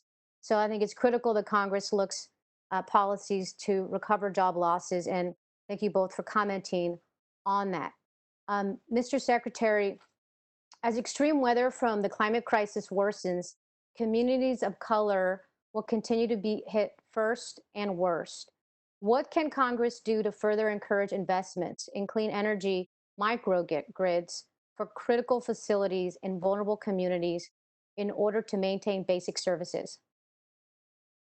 Yes, I think that's extremely important. And by the way, of course, it goes without saying that the environmental impacts and the COVID impacts hit those communities, as you say, first and worst. In going forward, I strongly endorse the idea of building at the community level these kinds of microgrids coupled with distributed generation and the like. I'll give one example. When I was secretary, I joined Mayor Dugan in Detroit in dedicating a solar field that was placed in the middle of a disadvantaged community. And what was great about the utility helped support it, to build it, but also drew upon local residents essentially for apprenticeships, so that they were trained on the job as well to learn how to install the solar. So I think it's really taking this kind of comprehensive view, this integrated view of community building together with the energy build that makes sense. And I think, quite frankly, I think the giving substantial incentives for that, I think, would be helpful. And I might say that that might go through some of the established programs that, for example, the utilities have, because the utilities are, they're close to the ground on this. And I know usually we go through other mechanisms, including state energy offices. I'm not arguing against that, but I do think that those who execute the projects, like the utilities, could easily be incented to do this kind of integrated planning. Well, thank you for that. I'm working on legislation to ensure environmental justice communities receive greater funding support for microgrids.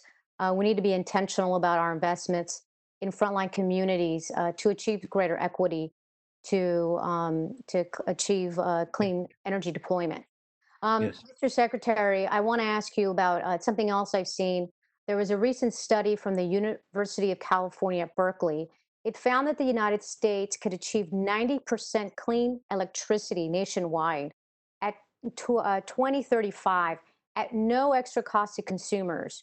Do you believe this is feasible? And what are the main changes to our energy policy needed in 2020 to set us up on this path? I don't know the study specifically, but let me say that in fact, in my testimony, I noted that if we are to get to net zero mid-century economy-wide, we have to get there in electricity faster. 2040, I think, is a date, but I said maybe we should move that up to 2035, net zero by 2035 in the electricity sector. To do it, I believe we cannot do it just with wind and solar. We need wind and solar, but we need this, what I call all of the above approach. So right now, we need to go out hard on wind and solar, getting the storage at different timescales, getting CCS where appropriate. Small nuclear could come in there, and we will certainly need, in my view, carbon dioxide removal from the atmosphere and ocean in order to get to the net zero. But we need this decade to be, as I said, the decade of innovation. We need to build these things up so that by 2030 we can start deploying them, so that by ideally 2035, at a minimum by 2040, we can reach that net zero electricity, and do it with all the social justice concerns that you have raised earlier. All right. Well, thank you, Mr. Secretary. My time has expired. I yield back. Gentleman yields back. The chair now recognizes the gentleman from the great state of Arizona, Mr. O'Halloran, for 5 minutes. Thank you, Chairman Rush and Ranking Member Upton, for the hosting today's important hearing. As the COVID-19 pandemic has devastated the entire United States economy and to the extent the world, it is important that Congress continue to conduct its oversight and legislative duties to provide economic relief to all Americans nationwide. Before the pandemic, Arizona ranked third in the nation for total amount of solar capacity installed, while also being the home to over 470 solar companies that have invested over $12 billion into the state's economy. Since the pandemic, Arizona's clean energy sector has lost nearly 10,000 jobs. Overall, this job loss is in addition to the increasing amount of coal plant retirements throughout the Southwest, including in my district, where the Navajo Generating Station and Kayenta Mine lost nearly 900 jobs late last year. As the country continues to battle this tragic pandemic and offer proposals for reinventing the economy, Congress must provide the energy sector with sound public policy guidance.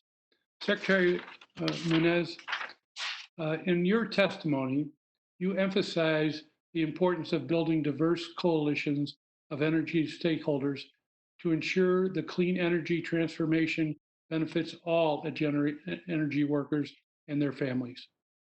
I'm sure you know the number of coal plant retirements nationwide has continued to accelerate in recent years, which has left countless workers either facing early retirement or suddenly looking for new forms of employment.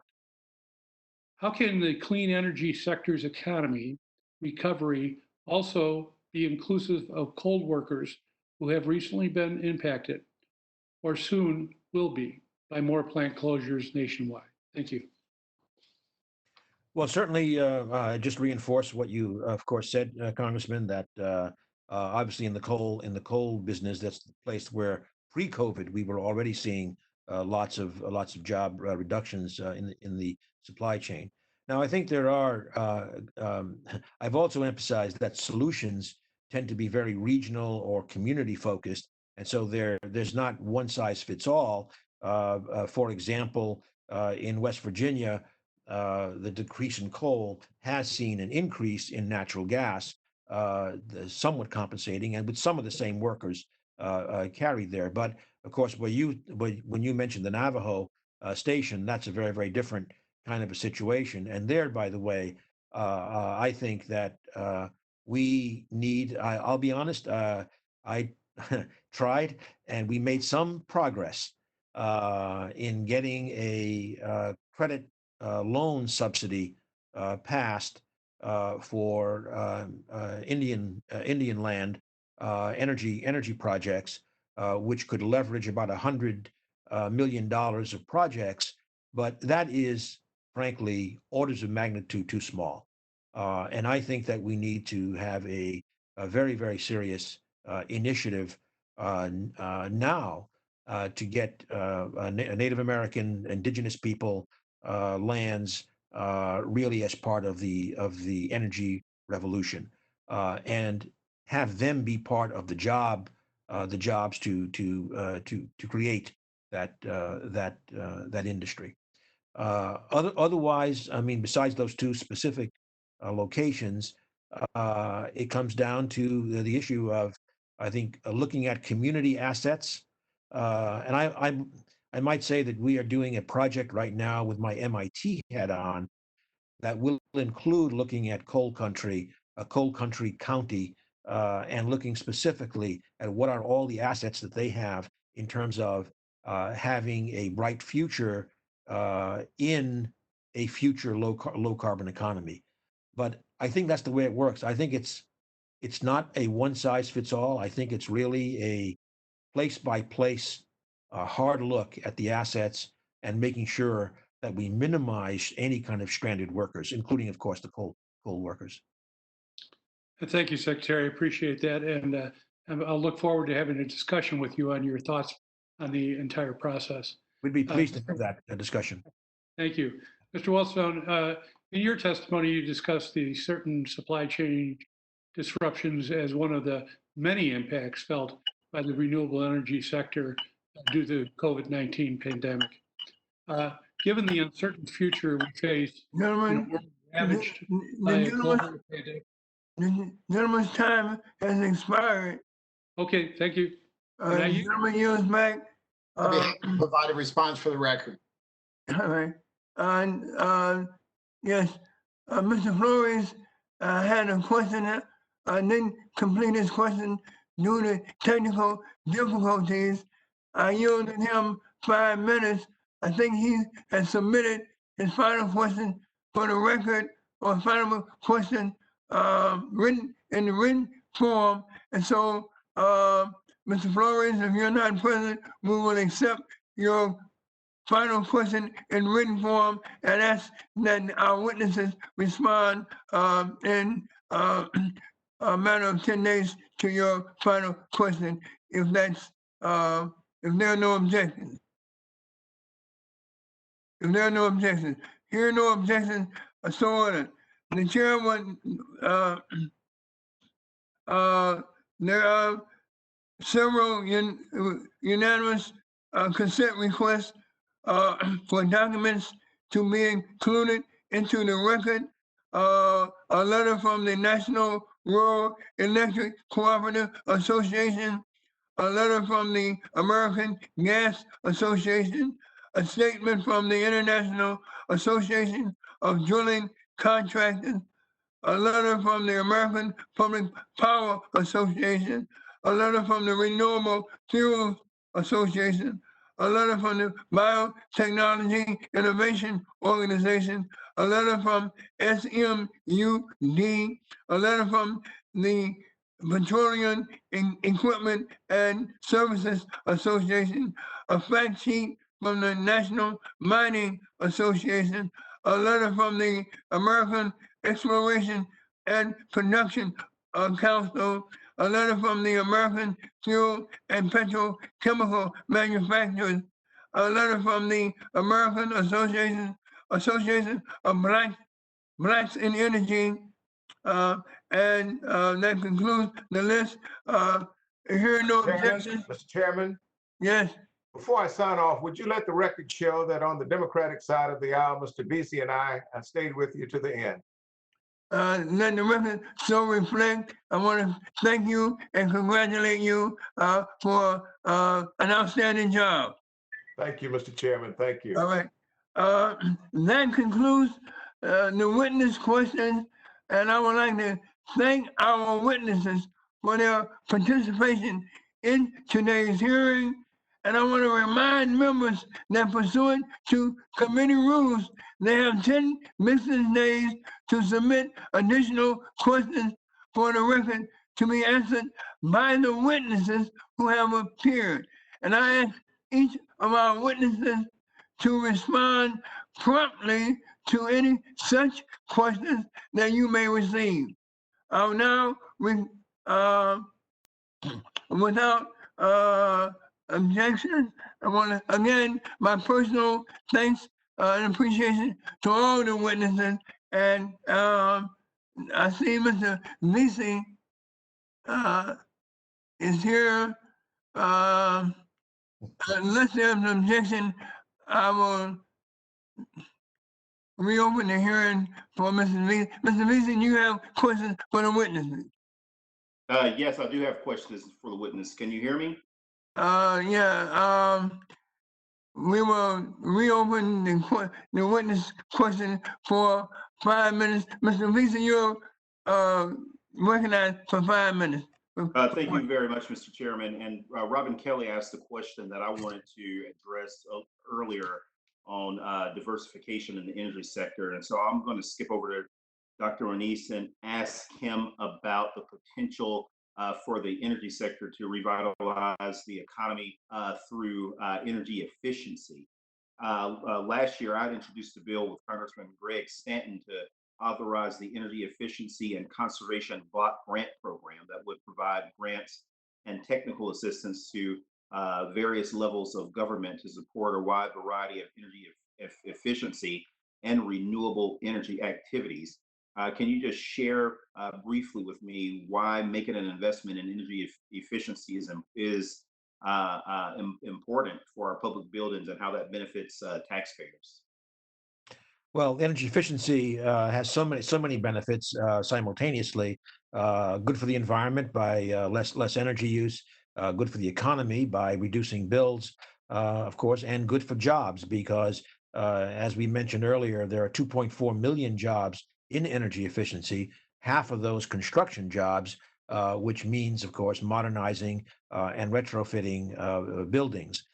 With regard to public buildings, all those benefits accrue. In this case, the bill payer, of course, is the taxpayer, and that's a benefit. But also, we don't know the future of how this COVID virus will work out. We don't know if there will continue to be sensitivities, difficulties in accessing residential homes, which is, of course, a very important part of energy efficiency. But buildings offers the opportunity, not entirely, but largely independent of the virus, to be able to arrange the work in the proper way. And we can do that right now.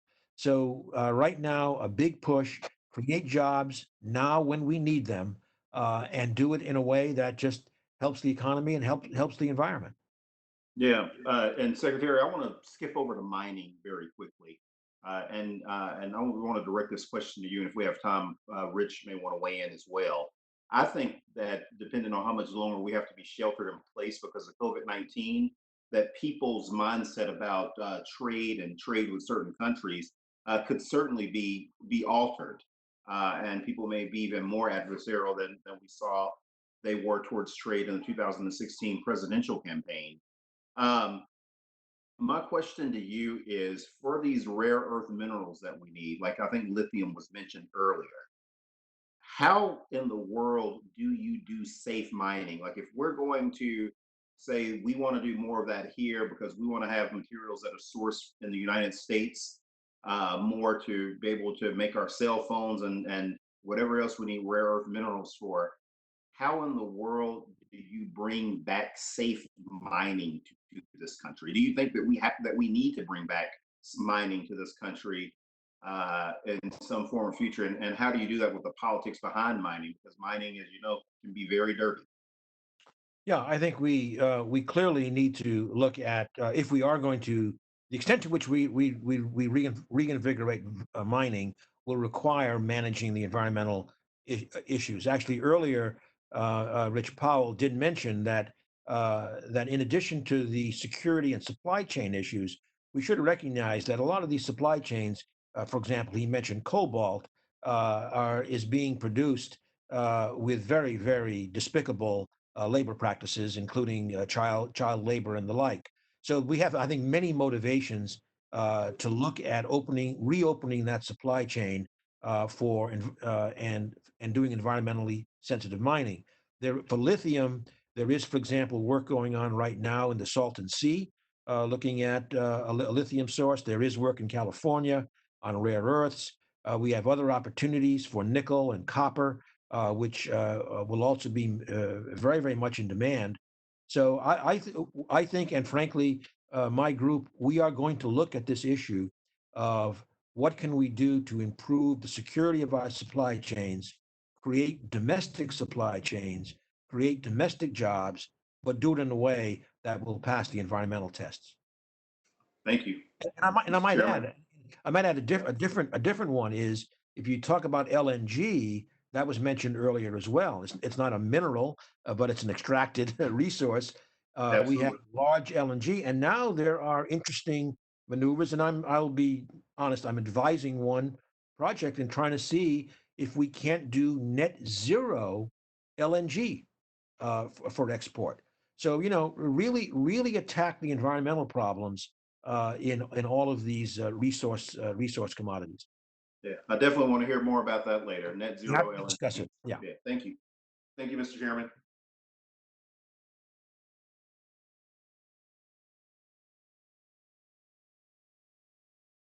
The gentleman yields back. I just want to reiterate that that I had entertained a unanimous consent request to enter into the record various and sundry documents, and I didn't hear any objections. So it's so ordered that those documents will be entered into the record. That said, without objections, the subcommittee is adjourned. I want to thank the witnesses once again. You've been very patient. You've been very informative, exciting even. So I want to thank you for all your testimony. It's so good to see you all again, and God bless each and every one of you. Again, now the subcommittee stands adjourned.